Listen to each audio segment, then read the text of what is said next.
বা আপনার ঘটনাটি লিখেও পাঠাতে পারেন। আর সেই সাথে আমাদের দুটো ফেসবুক পেজ রয়েছে, www.facebook.com/radio.ফুর্তি and www.facebook.com/bhutfm.rasil।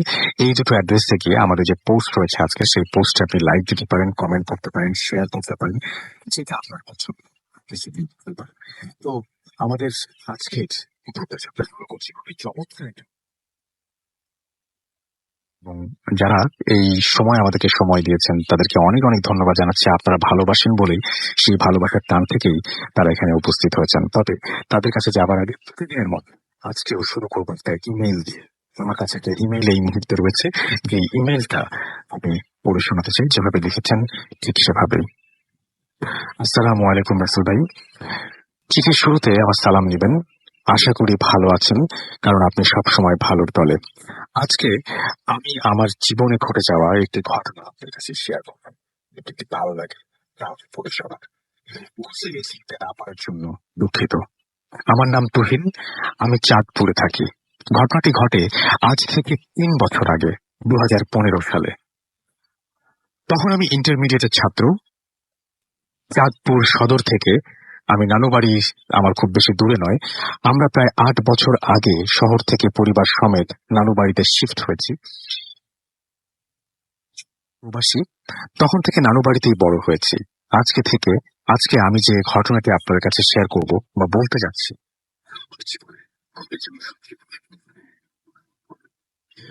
ঘটে নানুকে নিয়ে 2015 মার্চ 28 রাত 11:50 দিকে হঠাৎ নানু প্রচন্ড বুকে ব্যথা অনুভব করে। আমার মা যদিও নিজে অনেক চেষ্টা করে ব্যথা ভালো করার জন্য, কিন্তু কিছুতেই। ঘন্টা পর যখন নানুর অবস্থা প্রায় আশঙ্কাজনক, তখন আমার মা উপায় না পেয়ে প্রতিবেশীদের কাছে যান। অনেক কষ্টে একজন সিএনজি ড্রাইভারের নাম্বার জোগাড় করে ওনাকে আসতে বলেন। আধা ঘন্টার মধ্যে সিএনজি চলে আসে। আমি আমার মা নানুকে গিয়ে সিএনজির পেছনে বসি। যথারীতি চাঁদপুর সদর হাসপাতালে পৌঁছাতে 40 মিনিট লেগে যায়। আমার নানুকে দ্রুত জরুরি বিভাগে ভর্তি করা হয়। অক্সিজেন মাস্ক লাগিয়ে দেওয়ার পরে দ্রুত ইসিজি করা হয়। অবস্থা অনেক খারাপ থাকার দরুন ডাক্তাররা অনেকে ভর্তি করতে অনেক চাপ ছিলেন। আমাদের পরামর্শ দিলেন দ্রুত রোগীকে ঢাকায় নিয়ে আসার জন্য, কিন্তু রাত তখন প্রায় 1:30। এই সময় ঢাকা নিয়ে যাওয়া আমাদের পক্ষে সম্ভব ছিল না। তাছাড়া আমার মা আর আমি একা। আমার মা কোনো উপায় না পেয়ে বড় আঙ্কেলকে ফোন করলেন এবং নানুর শারীরিক অবস্থা সম্বন্ধে আঙ্কেলকে জানালেন। নিহত সম্ভব ছিল না। উনি আমার মাকে পরামর্শ দিলেন যেভাবে হোক আজকে রাতটা অন্তত যেন হাসপাতালে রাখা হয়, পরে ঢাকা নেওয়ার ব্যবস্থা করা হয়। রোগীর অবস্থা করুণ হওয়ার কারণে আমার মাকে বসে থাকতে হয় এবং তারপর আমার নানুকে হাসপাতালে 4th তলা অর্থাৎ গাইনি ওয়ার্ডে ভর্তি করা হয়। যেহেতু পুরুষের প্রবেশ নিষেধ, তাই আমাকে গেটের বাইরেই বসে থাকতে হয়। রাত 2টা। গেট পড়ে আসছিল, সেখানে আমি বসলাম। হঠাৎ আমি লক্ষ্য করলাম আমার পাশে কেউ একজন চাদর মুড়ি দিয়ে বসে আছে। আমি ভাবলাম হয়তো ওনার কোনো রোগীর ভেতরে আছে। এই ভেবে আমি ওখানে বসে ঝিমোতে লাগলাম।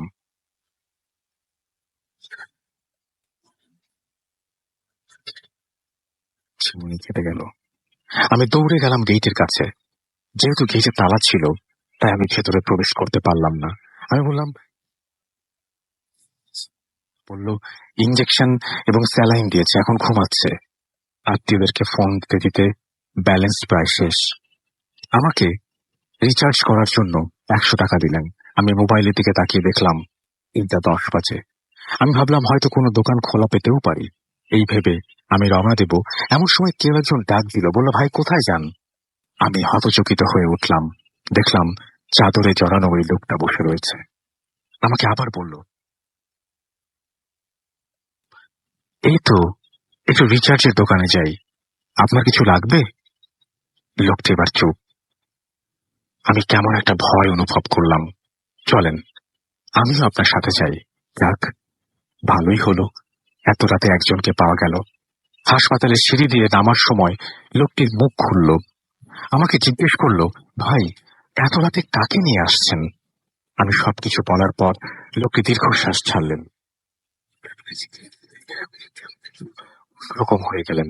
মোবাইলের আলোয় ওরা সম্পূর্ণ চেহারাটা স্পষ্ট নয়। এই কারণেও চাদর দিয়ে মুখখানা আঁচড়ে বৃষ্টি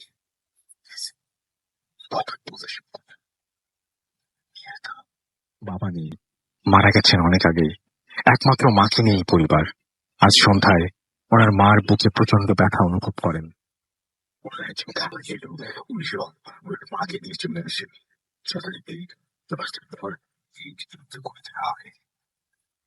কোনো পোস্ট থাকতে দেওয়া হয় না।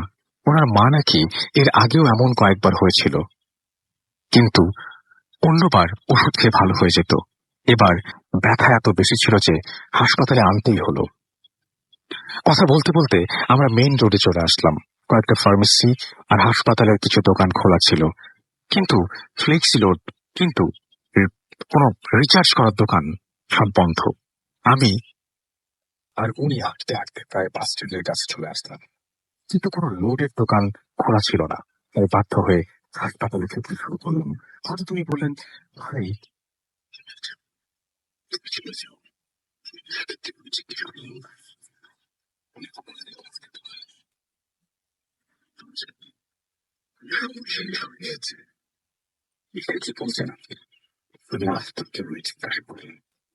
উনি আমাকে কিছু বলার সুযোগ না দিয়ে একটু হাঁটতে লাগলেন। আমি ওনার সঙ্গে সঙ্গে হাঁটার চেষ্টা করলাম, কিন্তু আমি সর্বশক্তিতে দৌড়েও ওনার কাছে যেতে পারলাম না। ভাই, ও ভাই, ভাই দাঁড়ান, আরে দৌড়াচ্ছেন কেন?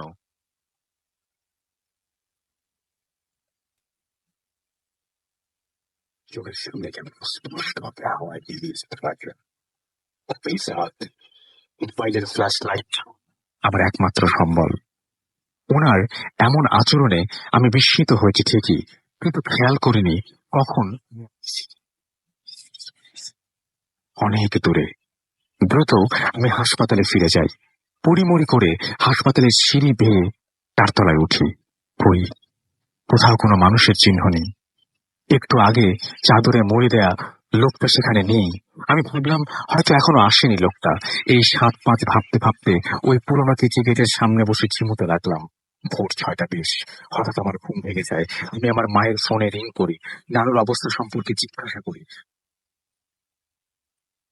আমি ওদিক দিয়ে তাকিয়ে চাদরে মুড়ি দেয়া লোকটিকে দেখতে পেলাম না।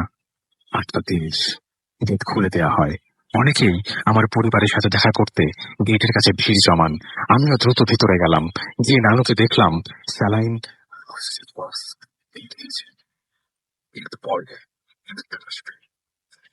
আমাকে আবার বের হয়ে যেতে হবে। আমার নানুর পাশের বেডে একজন বয়স্ক মহিলাকে রাখা হয়েছে। উনি নাকি ভোর থেকে একটুও নড়ছেন না। নার্সদের ধারণা হয়তো বেশি স্যালাইনের কারণে ঘুমে আড়ষ্ট হয়ে গেছেন। কিন্তু ঘটনা ঘটে ভোর 10টার সময়, যখন ডাক্তার এসে দেখেন ওনার হার্টবিট নেই।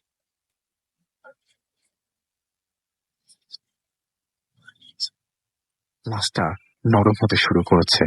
রোগীর সাথে তার বোন এসেছিল। উনি কান্নায় ভেঙে পড়েন।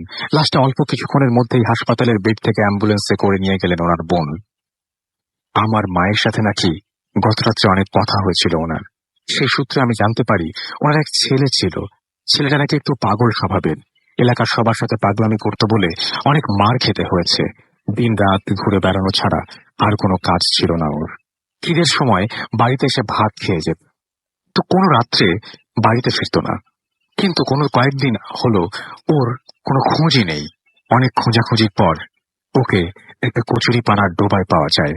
পচে গলে চেহারা এত বিচ্ছিরি হয়ে গিয়েছিল যে লাশটা দেখেও সবাই ভয় পেয়ে গেছে। কিভাবে ও মারা যায় তা কেউ বলতে পারেনি। হঠাৎ আমার গত রাত্রে ওই লোকটার কথা মনে পড়ল। আমি আর কিছু চিন্তা করতে পারলাম না। আমাকে ছেলে গত রাত্রে আমার সাথে কথা বলছে আর বারবার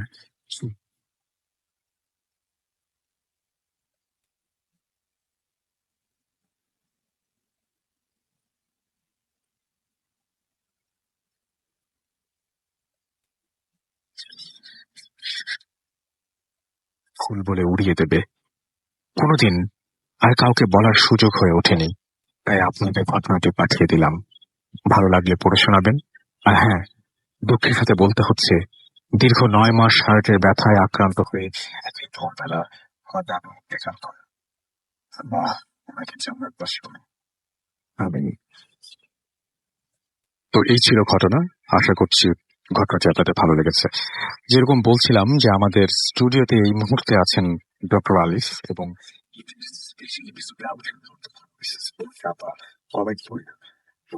বরাবরই হয়ে আসছে।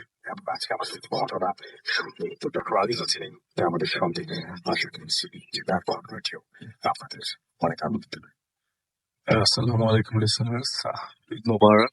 মোবারক যখন বললেনি তখন নিশ্চয়ই গরু টরু সবকিছু রাসেল ভাই আলহামদুলিল্লাহ সবকিছু, আগামীকাল তো ঈদের দিন, ইনশাল্লাহ দেখা যাক সবকিছু ঠিকঠাক যায়, সবকিছু ঠিকঠাক আছে এবং সবারই কোরবানি আল্লাহ তাআলা কবুল করুক এই করতেছে। আমারও আল্লাহ ভাই আপনাকে অনেক ধন্যবাদ একবারে স্পেশাল এপিসোড আমাকে নিয়ে আসার জন্য। অবশ্যই। আর ঘটনাতে যাওয়ার আগে সবাইকে আবারও এই আজকে থ্যাংক ইউ জানাবো, কারণ আজকে ঈদের দিন অনেকে ব্যস্ততার মাঝখানে আজকে রাতে শুনছেন। আজকে রাতে এমনি তো এই ব্যস্ততার মাঝে শুনতেও মজা আছে, আমি দেখেছি যে এই ব্যস্ততাটা খুব মজার ব্যস্ততা, অবশ্যই ঈদের আগের দিন রাতের ব্যস্ততাটা। তো ভিডিও আছে আজকে পেজে। তো যে ঘটনাটা বলবো তার তিনিও আমার রোগীদের থেকে একজন, তার পরিচিত একজন ঘটনা। তো আসলে ডক্টর হয়ে একটা সুবিধা আছে আসলে, প্রচুর মানুষজনের কাছ থেকে ঘটনা পাওয়া যায় যখন সে শুনে যে আমি এরকম ভূতে ফেমে আসছি। তো যে ভাইয়ের ঘটনাগুলো, তার নাম হচ্ছে সুজন। তার বাবা মা কেউ ছিলেন না। আচ্ছা। তো বাবা যখন মারা যায় তার 6 মাসের মাথায় মা মারা যায়, কিন্তু মা মারা যাওয়ার ঘটনাটা এমন যে মা কি কারণে মারা যায় তা আসলে এখনো পর্যন্ত উনি বের করতে পারেন নাই। বাবা মারা গেছেন 6 মাসের মাথায় রাতের বেলা, হতষ্ট, মানে এত কিছু চেষ্টা করেন নাই জানার জন্য যে মা কেন মারা গেছে, গ্রামের মানুষজন। তো এখন তার এই নাক ছিটকে জগতের থেকে একটু ভিন্ন জগতের ঘটনা, কারণ আছে ভাই 1983 সালের ঘটনা। আচ্ছা। এই রিসেন্ট ঘটনাগুলো না আগের ঘটনা থেকে একটু ডিফারেন্ট। আগের ঘটনার মধ্যে একটা আলাদা মজা আছে। আমি এই ঘটনা কালেক্ট করতে তার সাথে প্রায় কুষ্টিয়া এবং ঢাকার মাঝামাঝি রাস্তা, যে আমাদের আফনান ভাইদের রাজবাড়ি এলাকায় আমার সাথে তার দেখা হয়। ওটি করতে গিয়েছিলাম, তখন তার সাথে দেখা। তো হাসপাতালেই পরিচয়। ওই তখন তিনি আমার সাথে, ওই দিনই ফার্স্ট দেখা, এবং এরপরে আর তার সাথে আমার দেখা হয় নাই। তো তিনি আমাকে ঘটনা বলেছিলেন, এবং ঘটনাটা আসলে আমি আগেই কালেক্ট করে রেখেছিলাম, আমার আগে এপিসোডে বলার কথা ছিল, কিন্তু সামহাও আমি এটা সিলেক্ট করি নাই। আচ্ছা। আজকে ঈদের দিন মনে হয় এটা বলা উচিত। তো একটু আগে যে ঘটনাটা শুনলাম, তুহিন সাহেবের ঘটনাটা, ওনার ঘটনা যেমন হৃদয় বিদারক, এটাও একটু কাছাকাছি পর্যায়ের ঘটনা আছে। তো উনি, ওনার বাবা মা ছিলেন না, তো ওনাকে লালন পালনের দায়িত্ব নেন হচ্ছে ওনার খালা, ওনার মেজো খালা। তো ওনার খালার বাসা হচ্ছে কুষ্টিয়াতে, গ্রামের একটা গ্রাম অঞ্চলে, আমি নাম বলছি না সেই জায়গায়। তো আর উনি বড় হয়েছিলেন খুলনাতে, কিন্তু কুষ্টিয়াতে পরবর্তী সময় তার খালার কাছে চলে যেতে হয়। তো কুষ্টিয়াতে যেখানে থাকতেন সেখানে থাকতে থাকতে 5 বছর হয়ে যায়। তো 16-17 বছর, ক্লাস 9-এ তিনি পড়েন তখন, 1983 সালে। তো ওই দিন প্রচন্ড মেঘ ডাকছে, মনে হচ্ছে বৃষ্টি হবে। স্কুল শেষে সে বাসায় আসে। বাসায় আসার পরে তাদের বাসাটা এরকম যে ওই গ্রামের বাড়ির সব, ওই বাড়িটা, ওইখানকার যে কয়টা ঘর বাড়ি আছে তাদের বাড়িটা সবার লাস্টে। তার বাড়ির পিছনে একটা ঝোপ আছে, ঝোপের মানে বাড়ির পিছনটাতে ঝোপ, গরুর গোয়াল, একটা গরু রাখার একটা গোয়াল ঘর আছে, আর পাশে একটা ল্যাট্রিন আছে তাদের পিছনে যাওয়ার জন্য। ঘরের তো মানে অনেক আগের কথা বলছি আসলে ভাই। আর ঠিক ল্যাট্রিনটা থেকে 15-20 কদম পেছনে একটা বড় সড়ো পুকুর আছে, সেখানে ওই বলে যে ওইখানকার লোকজন মিলে মাছ চাষ করে। তো উনি 5 বছর হয়ে যায়, তো সেখানকার লোকাল স্কুলে পড়াশোনা করতেন। তো সেদিন প্রচন্ড বৃষ্টি হবে ভাব। তো বাসা আসতে আসতে 8টা বেজে যায়। স্কুল শেষে, খেলাধুলা শেষে, আড্ডা টাড্ডা মেরে আসতে বাসায় যেতে আসতে তখন লাগে। তো পড়াশোনা করে তিনি শুয়ে পড়েন সেদিন রাতের বেলা। এরকম যে তাদের বাসায় আসলে বিড়াল আছে, বিড়ালটা প্রায় সময় কান্নাকাটি করে। তো ওই দিন রাতের বেলা তার ঘুম ভাগে এরকম মেঘের গর্জনে। তো তার বাসা, তার মানে বারান্দা, ঘরের যে বারান্দা, ওই পরে টিন শেড, তো ঘরের যে বারান্দা সেখানে তার খাচ্ছে টেবিল ছিল, ওখানে এসে পড়তো থাকতো। তো তার খালার আবার কোনো সন্তান ছিল না, তিনিই থাকতেন সবসময় তার খালা খালুর দেখাশোনা করার জন্য। খালার বয়স কম। তো রাত্রে তখন ঘড়ির কাঁটা কয়টা ঠিক নাই, মনে নাই তার, কিন্তু তখন যে গভীর রাতে এটা তিনি একদম স্পষ্ট আমাকে বলেন যে গভীর রাতে তার ঘুম ভাঙে। আর গ্রামাঞ্চলে রাতে রাসেল ভাই 1983 সালে রাত 12টা মানে অনেক গভীর রাত। আমি এরকম সময়টাই ধরে নিয়েছি আর কি। হঠাৎ করে তিনি কান্নার শব্দ পান। তো ঘুম ভাঙার পর কান্নার শব্দ পাওয়ার জন্য আরো পরিষ্কার ভাবে টিনের চালায় তিনি কান রাখেন, কিন্তু সে পরিষ্কার শুনতে পান এই কান্নাটা কোথা থেকে আসছে। তারাই হচ্ছে ওই বাড়িটা সর্বশেষ বাড়ি। ওখানে এত রাতে কোনো লোক আসার কথা না। প্রথম ইনস্ট্যান্সে মনে হচ্ছিল যে সে জায়গাটা বিড়াল কান্না করছে। বিড়ালের কান্না আপনি রাসেল ভাই একটু খেয়াল করেন যে অনেক সময় মানুষের মতো, এত স্পষ্ট মানুষের মতো কান্না করে। প্রথম মনে হচ্ছিল এটা বিড়াল কান্না করছে। এই কান্নাটা যখন একটু গভীর হয় তখন বিলাপে শুরু হয়। বিলাপটা এরকম যে আমাকে একটু খেতে দেন, আমি ক্ষুধার্ত, সারাদিন কিছু খাই নাই। ওখানকার যারা গরিব ভিক্ষুক তারা সকালবেলায় এরকম ভিক্ষুক বা ভিক্ষা করে। এত রাতের বেলা এই জায়গায় খাওয়া যাচ্ছে, খুব অবাক লাগতে থাকলো। কিছুক্ষণ পর গভীর কান্না, এত মায়া কান্না যে উনি এরকম কান্না আগে কখনো কাঁদতে দেখেন নাই। এরকম কান্না শুনলে যে কেউ ঘর থেকে দৌড়ে বের হয়ে যে তাকে সাহায্য করতে চাইবে। বলছে যে আমাকে কেউ কিছু খেতে দেন, আমি সারাদিন কিছু খাই নাই। মুহূর্তের মধ্যে ভয়েসটা চেঞ্জ হয়ে যায় তার মায়ের মতো, আমাকে একটু খেতে দেন, আমি কিছু খাইনি। তো স্বাভাবিকভাবে আপনার মা মরা ছেলে, সে মায়ের ভয়েস শুনছে, মা খেতে চাচ্ছে। প্রথম ধাক্কাতে তার একটু হেল্প করতে মনই চাচ্ছিল, কিন্তু রাসেল ভাই এত গভীর রাতে কে আছে এখানে এটা জানার জন্য প্রথমে সে চিন্তা করে আমি কি বের হবো কিনা। আর ওই টাফিলে যেত, তো রাতের বেলা প্রায় সময় তিনি ঘরে আসতেন ওখানে বন্ধু বান্ধবদের সাথে।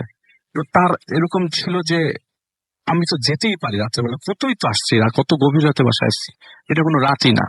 তুমি হারিকেন নিয়ে ওই বাড়ির পেছনের দিকে যাবে। তো বাড়ির পেছনটা যাওয়ার সময় ওই ল্যাট্রিনটা পড়ে, ল্যাট্রিনটা থেকে বাম দিকে পশ্চিম দিকে তিনি দেখতে পান একটা উঁচু ঢিবির মতো। ওই ঢিবির উপর, ঢিবিটা এরকম যে প্রথমে একটা ঢিবি মনে হলো, পরবর্তীতে সময় হয়েছে 3.5 হাত, ওই কবরের মতো একটা স্পেস। অবাক লাগতে থাকে যে এই জায়গায় তো লাস্ট 5 বছর ওয়াশরুমে তো যাওয়া আসা হয় রাসেল ভাই, এখানে কখনো এরকম উঁচু ঢিবির মতো কিছু ছিল না। তিনি প্রথম ধাক্কাটা তখন পেয়ে যান যে একটা মহিলাকে দেখে। গাছের নিচে একটা মহিলা বসে আছে। ওই গাছটাও আবার ওই আপনার রাবার গাছ। ওখানে রাবার গাছটার সামনে একটা কবরের মতো একটা স্পেস। এটা কবর কিনা রাসেল ভাই এটা আমি এখনই বলতে পারছি না। একটা মানুষ দেখতে পান, মানুষের অবয়ব দেখতে পান। এইটা দেখে উনি ভয় ভেতরে চলে যান। ওই মুহূর্তে খালুকে জাগাবে কিনা জাগাবে এই ডিসিশনে ভুগতে থাকেন। সবাই ঘুম। উনি রুমে আসার পরে উনি আবারও কান পাতার চেষ্টা করে, ওই জায়গা থেকে কান্নার আওয়াজ আসতে থাকে, আমাকে একটু হেল্প করেন, আমার অনেক বড্ড ক্ষুধা পেয়েছে। আমি খুব গুছিয়ে বলছি, এটা ওখানকার লোকাল ল্যাঙ্গুয়েজে ছিল। তো উনি ভাবছে বলবে কি বলবে না। হঠাৎ করে এরকম সময় আস্তে আস্তে এই ওখানকার মসজিদে তখন মাইকে আজান হতো না, ওই এলাকার মসজিদে, তো ভয়েসের আজান আসছে এমন সময় শুনতে পেল। টুকটাক শব্দ হচ্ছে, তার মানে খালু জেগেছেন। আচ্ছা, এটা এই ঠুকঠাক শব্দের মধ্যে ওই কান্নাটা হারিয়ে যায়। আচ্ছা, তো পরবর্তী দিন রাসেল ভাই মানে এটা সিম্পল ভাবেই নিয়েছেন যে কান্নাটা উনি বের করবে। ইয়াং মানুষ তো পরের দিন স্কুলে সে আর যায় নাই।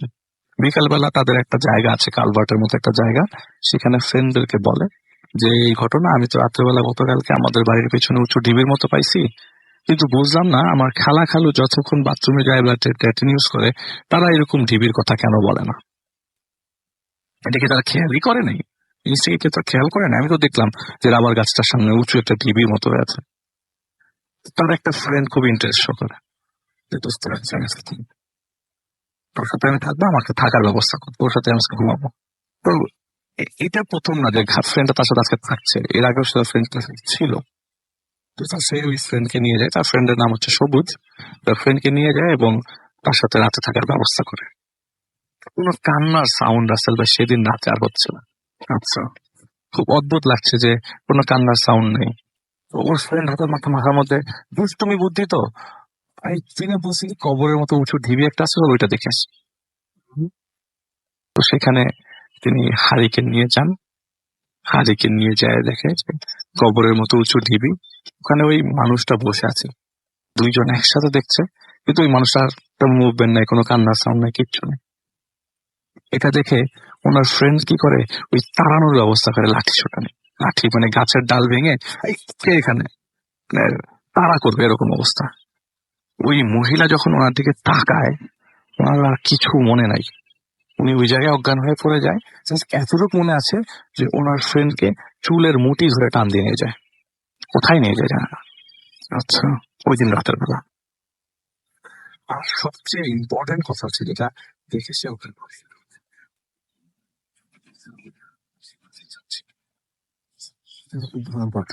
ছোট একটা মাথা, ছোট একটা বাচ্চার মাথা।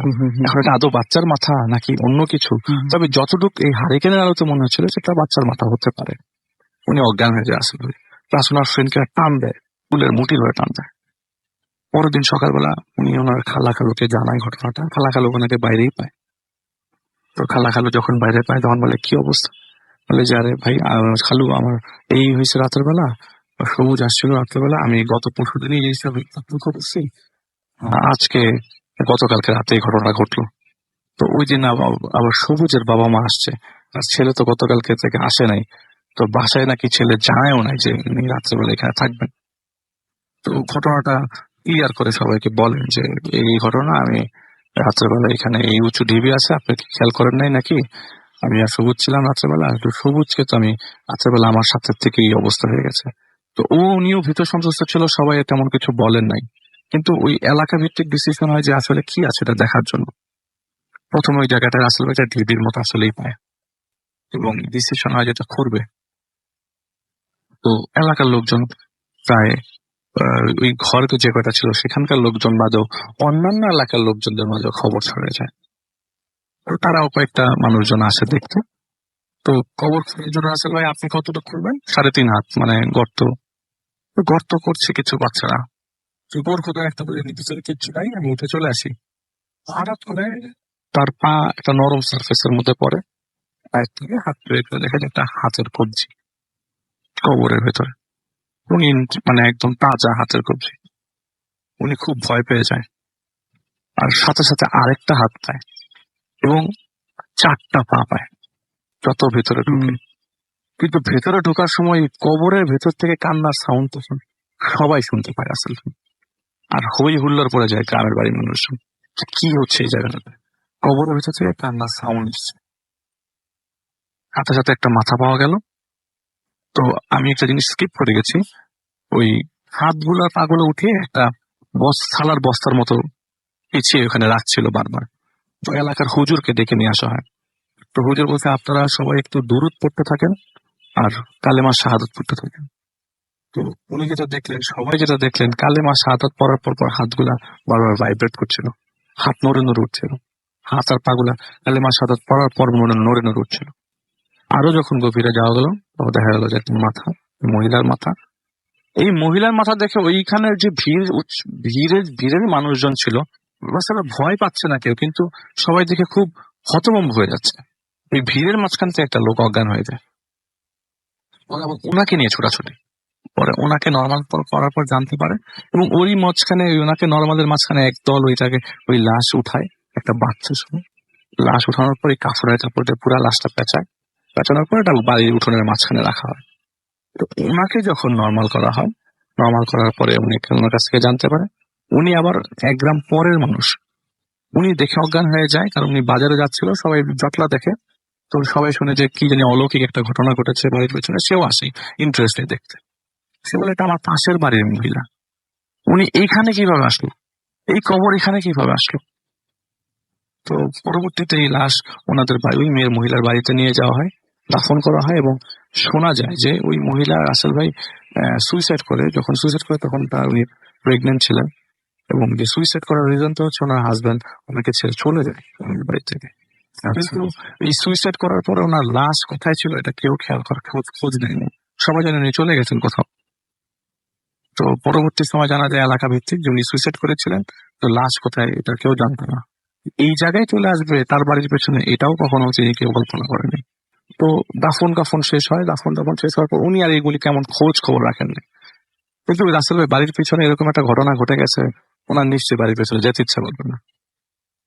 এটাই ছিল রাসেল ভাই ঘটনা। পরবর্তীতে ওই জায়গাতে আর এরকম কিছু দেখে নাই, কিন্তু উনি বাড়ির পিছনে ওই পিছনে আর কখনো যেতে পারে না। বাহ! অনেক চমৎকার একটা ঘটনা দিয়ে শুরু করলাম আমরা আমাদের আজকের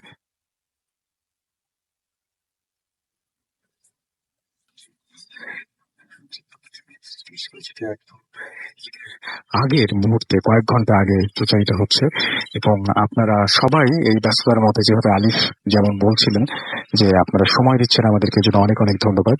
আমাদের ইমেল করতে হলে আমাদের ইমেল অ্যাড্রেস হচ্ছে bhutfm@radiofurti.fm, which is bhwtfm@radiofurti.fm। আপনার নাম, ঠিকানা এবং ফোন নাম্বার সহ জীবনে ঘটে যাওয়া বা আপনার জানার সেরা ঘটনা লিখে পাঠিয়ে দিলে আমাদের কাছে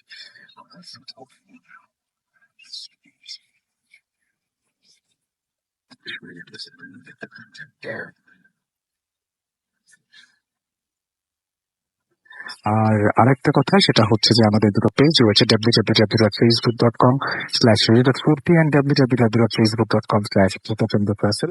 এইখানে আপনারা ঈদের শুভেচ্ছা যেমন জানাচ্ছেন, আরো সবকিছুই লিখতে পারেন আমাদেরকে। ঈদের শুভেচ্ছা ছাড়াও সবকিছু আমাদের জানান এবং আমরা সারা সপ্তাহ জুড়েই আপনাদের এই জিনিসগুলো ফলো করি। সো অবশ্যই অবশ্যই আমাদের জানাতে ভুলবেন না। এখন যাব ছোট্ট একটা বিরতিতে, বিরতির পরে আবারও ফিরে আসবো, তখন থাকবেন আফনান ভাই। সেই পর্যন্ত আমাদের সঙ্গে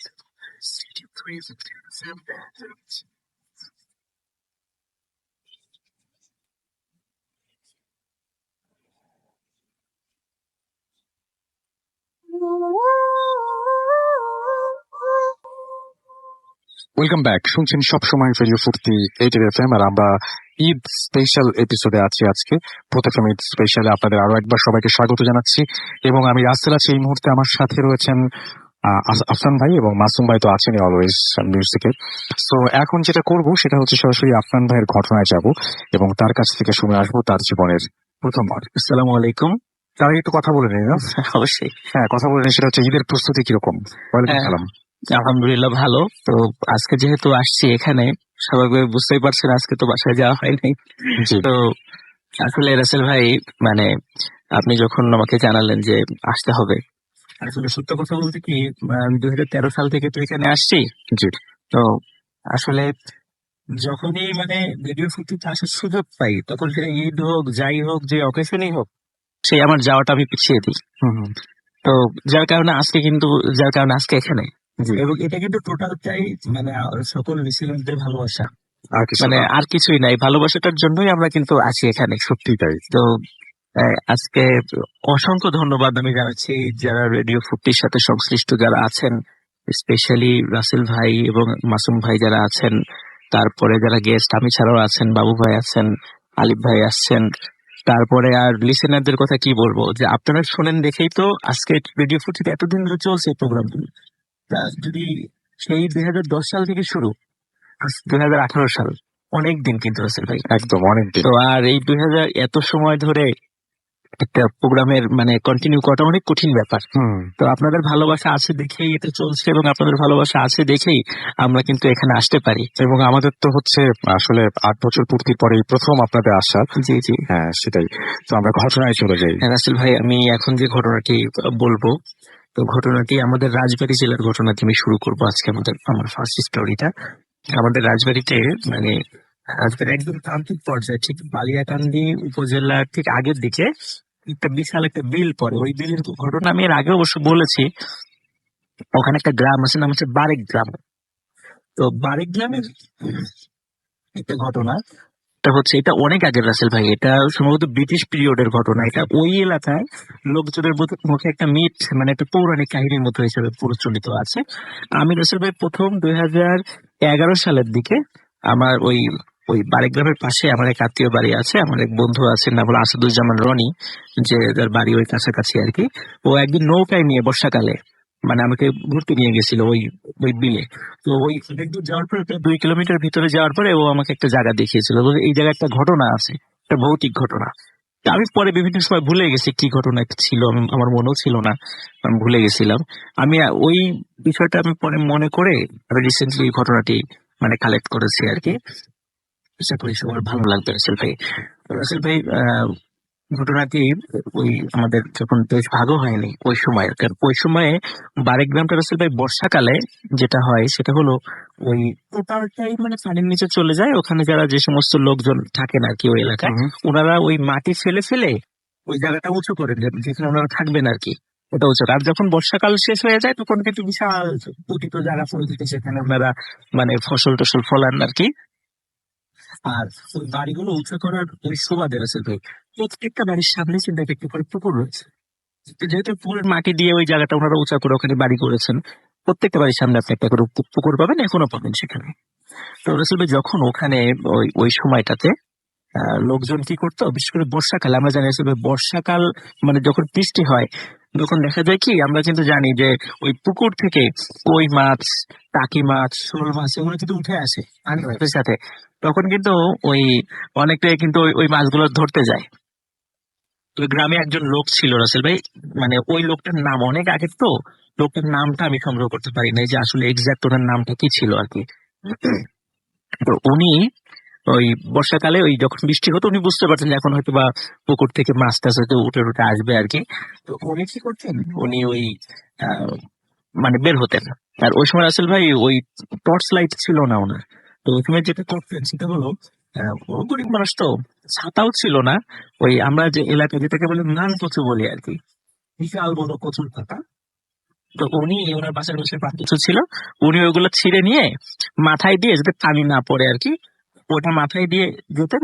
ওই সময় স্থানীয় ভাবে একটা ইয়ে আছে, মানে এক ধরনের প্রদীপের মতো হারিকেন। তো ওই সময় ওই রকম হারিকেন ছিল না, ওই যে আমরা যে হারিকেন গুলো দেখি।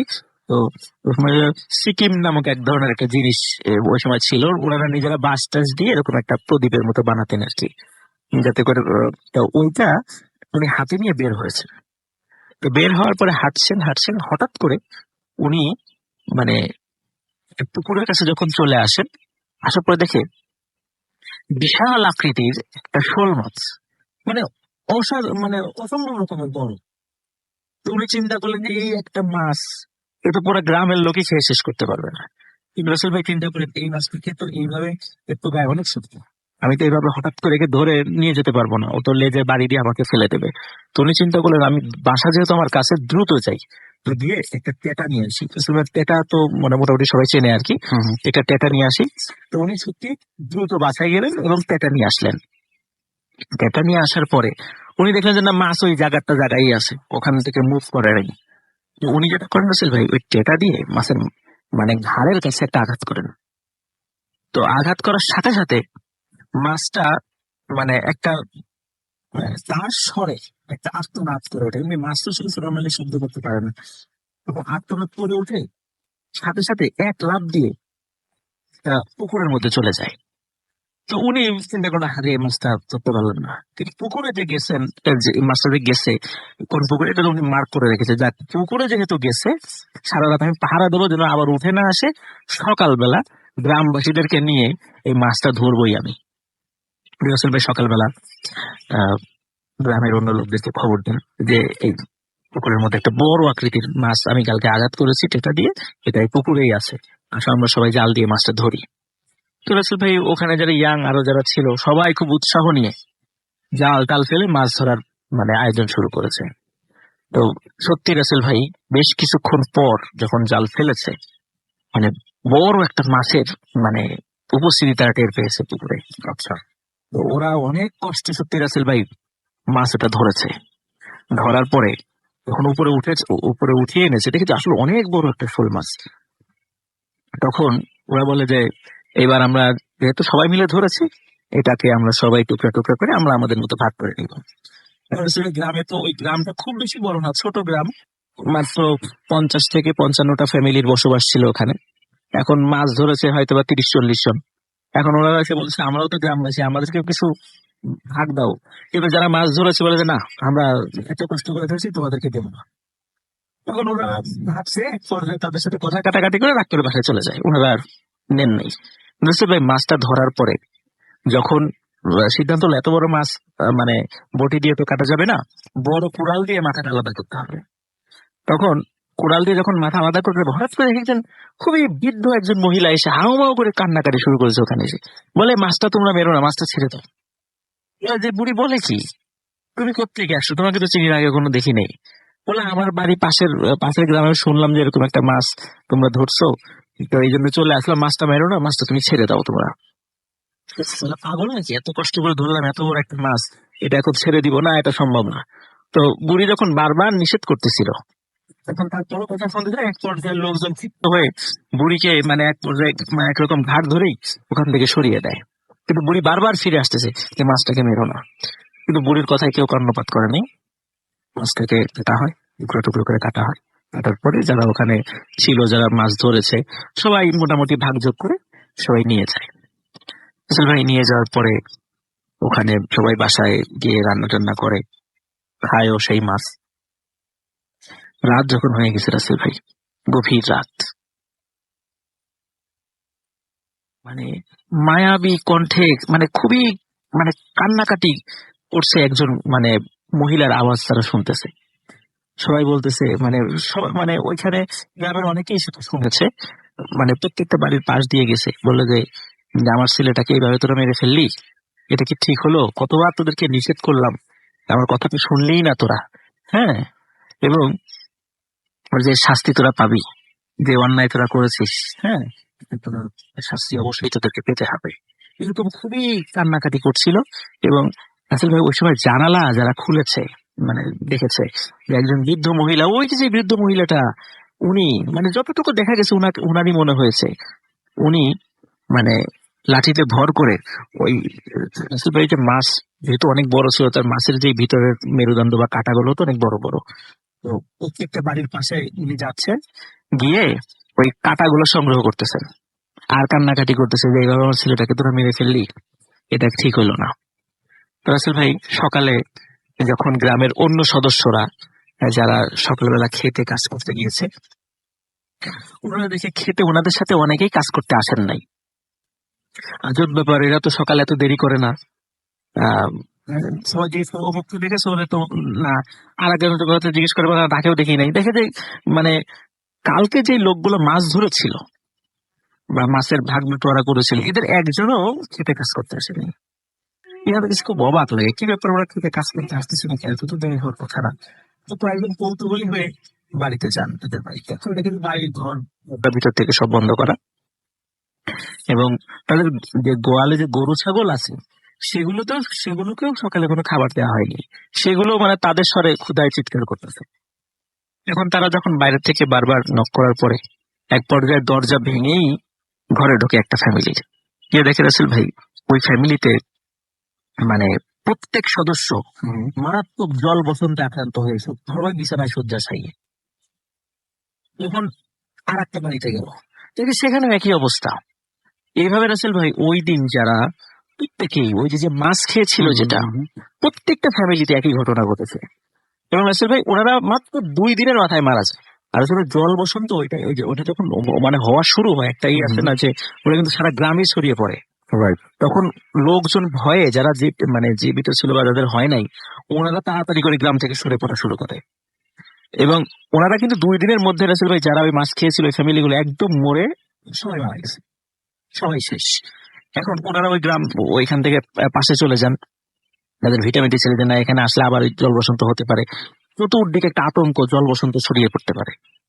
কিন্তু রাসেল ভাই কোনো কারো কিন্তু জল বসন্ত হয় নাই, শুধু ওই কয়টা ফ্যামিলিতেই হয়েছিল।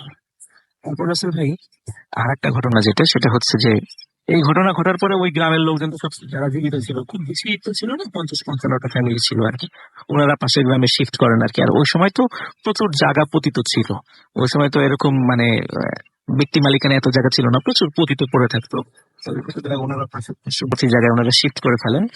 তারপর আসলে যেটা হয় সেটা হলো, ওই যে গ্রামটা সবাই যে যার বাড়িগুলো উঁচু করছিল, দেখা যাচ্ছে যে মানে প্রতিদিন একটু একটু করে ওই মাটির লেয়ারটা একটু একটু করে নিচে নেমে যাচ্ছে। আচ্ছা, আস্তে আস্তে আস্তে আস্তে নিচে নেমে দেখা যায় কয়েক মাসের মধ্যে রাসেল ভাই ওই যে বাড়িগুলো মানে টোটাল ওই গ্রামের যতগুলো উঁচু বাড়িগুলো ছিল সব আস্তে আস্তে এমন একটা পর্যায়ে নেমে আসছে বাড়ির লেয়ার গুলো, যে বর্ষা আসলে ওই এগুলো টোটালটাই পানির নিচে চলে যাবে।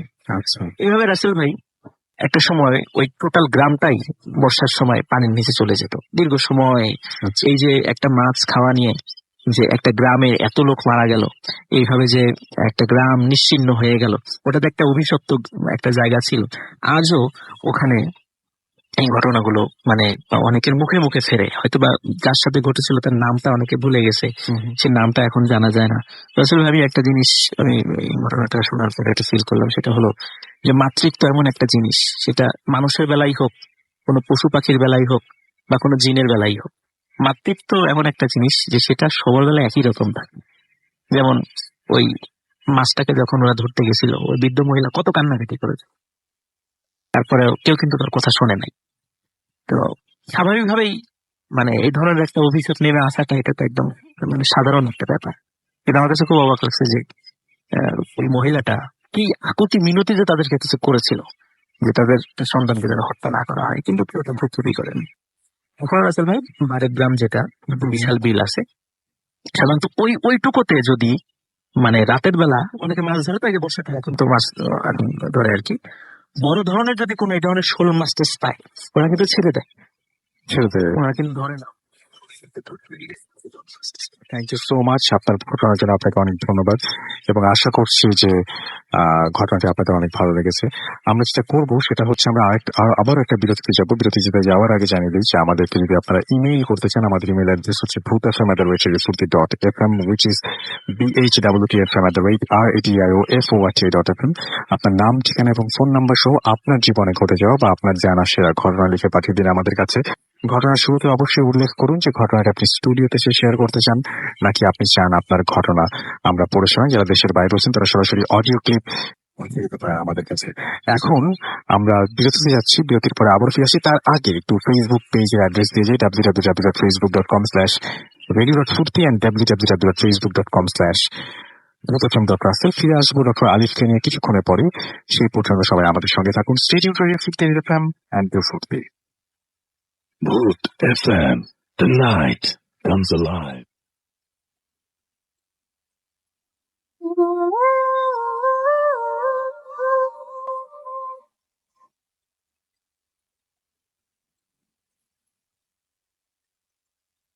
Welcome back. বিরতির পরে আবারও ফিরে এলাম আমি রাসেল, আমার সাথে রয়েছে মাসুম ভাই এবং আজকের অতিথিরা, এবং এই মুহূর্তে আমরা সরাসরি কোনো কথা না বলে চলে যাবো ডক্টর আরিফের কাছে, তার দ্বিতীয় ঘটনাটি শুনে আসবো। হাতের সময় খুব কম আমাদের, কিন্তু জি, থ্যাংক ইউ রাসেল ভাই। আমার দ্বিতীয় যে ঘটনাটা বলবো, যার নাম, তার নাম আফসার উদ্দিন আর কি। তিনি এই ঘটনাটি বলেছেন যে ওনার ঘটনাটা ঘটে হচ্ছে 1994 সালে। আচ্ছা। তো উনি ঢাকায় তখন পড়াশোনা করতেন, এবং যখনই ছুটি পেতেন রাসেল ভাই, তখনই তার বাবা মার কাছে চলে যেতেন। তো রাজশাহীর ঘটনা বলছি রাসেল ভাই, আপনার ফেসবুক দেখতে যাচ্ছি, রাজশাহীর ঘটনা অবশ্যই বাগমারা উপজেলার ঘটনা। আচ্ছা। তো উনি যখনই রাসেল ভাই ওই জায়গায় যেতেন, তো দেখা যেত যে বৃহস্পতিবারই ম্যাক্সিমাম দিন পরে। তো এই যে ছুটিতে আমি ঘটনাটা ঘটে আর কি, আসলে রাসেল ভাই আমার ঘটনাটা এটা খুব বড় ঘটনা তাও না, আবার খুব যে ছোট তাও না। আচ্ছা। তো উনি বৃহস্পতিবার করেই গ্রামে যেতেন আর কি, তার বাবা মার কাছে ছুটি পেলে যেতেন। তো সেবার ছুটি ছিল প্রায় 4 দিনের মতো। আচ্ছা। গভর্নমেন্ট ছুটি প্রায় 4 দিনের মতো ছিল। তো উনি এরকম বৃহস্পতিবার সন্ধ্যার দিকে তার বাসের অন্য টিকিট পাচ্ছিল না, কারণ বৃহস্পতিবার একটু রাশ ছিল। তো এত বাস ছিল না যখন এখন যেরকম বাস, তো তখন তো বাস খুব অল্প, ঢাকা শহরের বাইরে যেতে হতো। তো বাসের টিকিট অনেক কষ্টে পায়, এবং যথারীতি বেলায় তার মানে বিকাল 5টার দিকে রওনা দিয়ে দেয়। বৃহস্পতিবার বিকাল 5টার দিকে রওনা দিয়ে দেয়। তো তার টার্গেট ছিল যে সব রাত 12টার মধ্যে পৌঁছে যাবে, কিন্তু রাসেল ভাই জ্যাম থাকার কারণে তার বাস পৌঁছেছে ওকে রাত 3টার দিকে পৌঁছানোর পরে। তো উনি ঘড়িতে দেখে, ঘড়িতে তখন যে কেসিও ঘড়িগুলা তার লাইট জ্বলে আর কি, রাত 2:48 মতো বাজে। সে তখন তার বাজারে নামে, তার বাজার থেকে আবার ওখান থেকে ওই ভ্যানে করে নিয়ে যেত আগে। তো ভ্যান ট্যান কিছুই নেই রাত 3টার দিকে। এখন তার বাড়ি ওখান থেকে প্রায় 4 থেকে 5 কিলোমিটার দূরে। এত দূরে হাঁটা দিবে কি দিবে না, নাকি এখানে ওয়েট করবে সকাল পর্যন্ত, আর 2-3 ঘন্টা ওয়েট করে তো সকাল, কিন্তু বুঝতে পারছিল না কি করবে। আর কোনো মানুষজন কিচ্ছু নাই, যে কয়টা দোকান আছে সবগুলোই আপনার নামানো, সাঁটার তো না, ওই কাঠ দিয়ে নামানো আর কি। তো সে কি করলো, একটা সময় বলে যে থাক এখানে কিছুক্ষণ রেস্ট নেই, যদি দেখি কাউকে পাই তাহলে তার সাথে হাঁটা দিব বাড়ির দিকে। কারণ একজন লোকও লাগে, আর এত রাতের বেলা হেঁটে যাবে। আর সবচেয়ে ইম্পর্টেন্ট কথা হচ্ছে সে ঢাকায় টিউশনি করতো, তো তো সেই টিউশনের কিছু টাকা ওর সাথে ছিল পকেটে। তো সেটা নিয়ে একটু ভয় যে হাঁটা দিব রাত্রের বেলা মাঝখান দিয়ে যদি কেউ ধরে টরে টাকা পয়সা নিয়ে যায়, সেটাও একটা ভয় ছিল। তো সে ওই একটা মানে একটা শেডের নিচে দাঁড়িয়েছিল আর কি। তো বৃষ্টি নামবে নামবে ভাব, আকাশে বিদ্যুৎ চমকায়, ওই চমকালেই যতটুকু রাস্তা দেখা যায় আর কি। এমন সময় একটা লোক তার পাশে এসে দাঁড়ালো। পাশে এসে দাঁড়ানোর পর সে লোকটাকে খেয়াল করলো, কিন্তু ওনার সাথে কোনো কথাবার্তা হলো না আর কি। তো ওনার মনে মনে ওনার মনে হতে লাগলো যে যদি কোনো বিপদ আসে তো ওকে আগে কখনো দেখিনি বা কিছু। আর সে তো এখানকার স্থানীয়, তাকে তো অনেককেই এসেছেন। তো রাতের বেলায় তো অচেনা লোক পাশে এসে দাঁড়ালো। সে ভাবলো যে না থাক, রওনা দিয়ে দিই বাড়ির দিকে। সে আস্তে করে বাড়ির দিকে হাঁটা দেয়। ওই রাস্তাটা কাঁচা, কিন্তু রাস্তাটা খুব সুন্দর। বলে যে আমার এই বাড়ির রাস্তাটা কাঁচা, 4 থেকে 5 কিলোমিটার কাঁচা রাস্তা, কিন্তু খুব সুন্দর। হেঁটে যেতে ওরকম মানে ঝামেলায় পড়তে হয় না। তো সে হাঁটা ধরে, মানে যে ভয়ে হাঁটা ধরে দিই, মানে খুব স্পিডে হাঁটছে। তো সে আবার আপেল আর কমলা কিনেছিল, সেটা আবার তার জোরে হাঁটা, মানে সে এত জোরেই হাঁটছে যে আপেল আর কমলাটা এক পর্যায়ে তার রাস্তাতে পড়ে যায়। তো সে আর খেয়াল করে নেই, সে দেখছে যে পিছনে তাকানোর পর ওই লোকটা তার সাথে আস্তে আস্তে হেঁটে আসছে। তো তার হাঁটার স্পিড আর ওই লোকটার হাঁটার স্পিড আকাশ পাতাল পার্থক্য। ওটা আস্তে আস্তে হাঁটছে, কিন্তু ডিস্টেন্স খুবই কম। আমি যখনই পিছনে দেখি তখনই লোকটাকে আমার পেছনে, কিন্তু ডিস্টেন্সটা কম পাচ্ছি। কিন্তু আমি যে জোরে হাঁটছি তাকে মোটামুটি আমার সাথে দৌড়ানো লাগতো, যদি সে প্রপারলি আমার সাথে হাঁটতে হতো। কারণ সে অনেক জোরে হাঁটে। সে বলে যে আমি অনেক জোরে হাঁটি, আমি এত জোরে হাঁটছি তার রীতিমতো আমার সাথে দৌড়ানো লাগতো। কিন্তু লোকটা এত আস্তে আস্তে হাঁটছে, তার সাথে আমার ডিস্টেন্স খুবই কম পাচ্ছে। আমি দেখি যে না, সে পেছনে আছে, কিন্তু তার হাঁটার স্পিড খুবই অল্প। মানে এখানে আমাকে ধরার কথা না, কিন্তু সে আমাকে ধরে ফেলছে, মানে বারবার আমার পিছনে দেখতে পাচ্ছি। একটা পর্যায়ে সে হাঁপিয়ে যায়, এবং হাঁপানোর পরে মানে পিছনে তাকিয়ে দেখে যে সেই লোকটা নাই।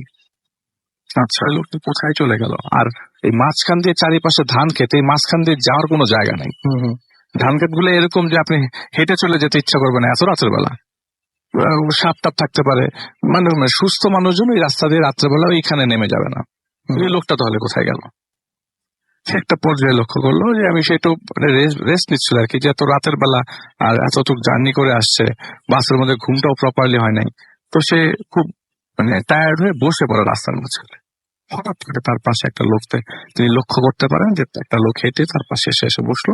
তা সেই লোকটাই যে লোকটা তার সাথে যে জায়গায় সে নেমেছিল সেখানে। তো না পেরে সে লোকটাকে বলে যে ভাই আপনি কি আমাকে কিছু বলবেন? তখন লোকটা বলল যে, প্রথমে চুপ ছিল, পরবর্তী সময় বলে যে না কিছু বলবো না, যদি আপনি আমার সাথে সামনে যান তাহলে আমি আপনাকে একটা জিনিস দিব।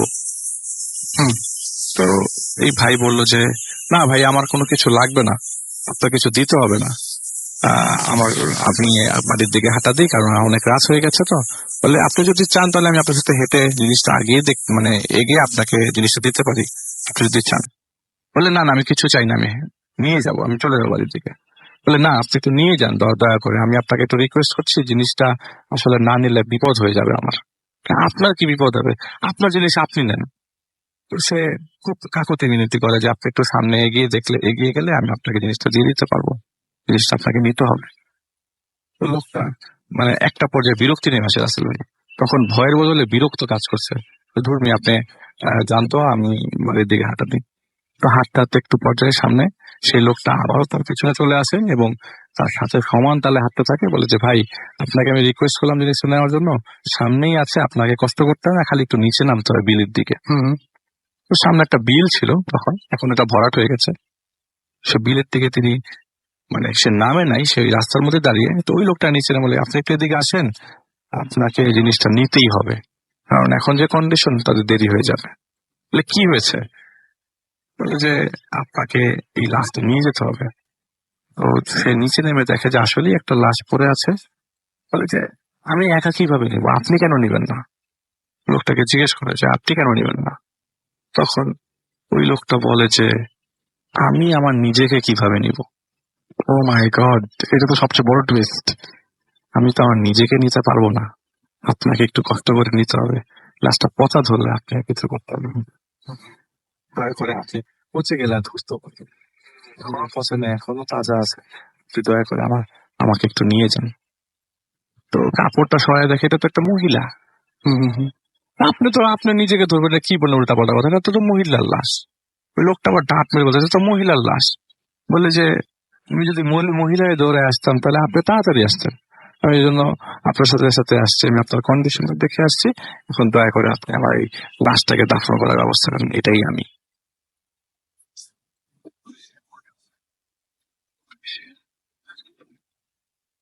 এর মধ্যে মানুষ তো হয়ে গেল, সারা বুঝতে বুঝতে বাঁচা যে আপনি এখন উনি বুঝতেছেন কিছু।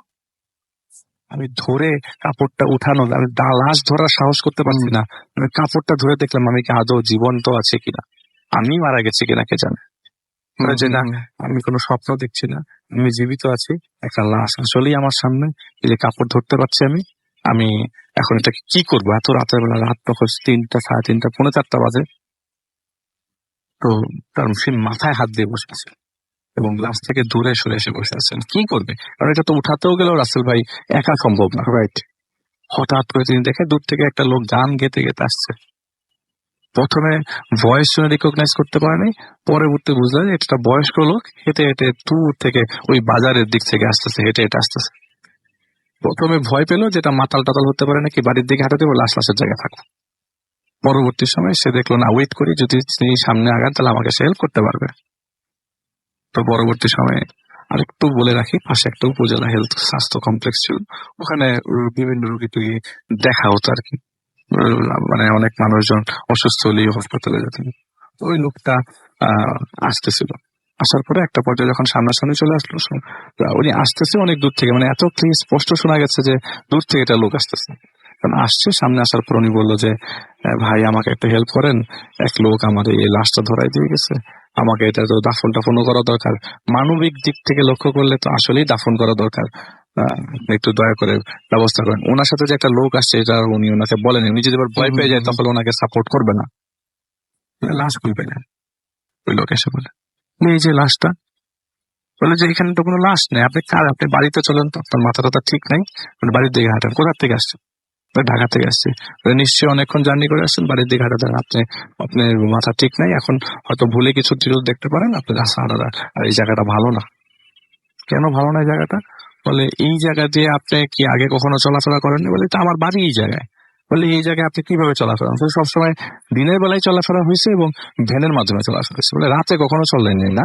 বলে না, রাতে কখনো আসা হয় না। বলে রাতে এখানে তো প্রায় সময় খারাপ জিনিস ঘটে, আপনি কেন ওই দিক দিয়ে আসতে গেলেন হেঁটে হেঁটে?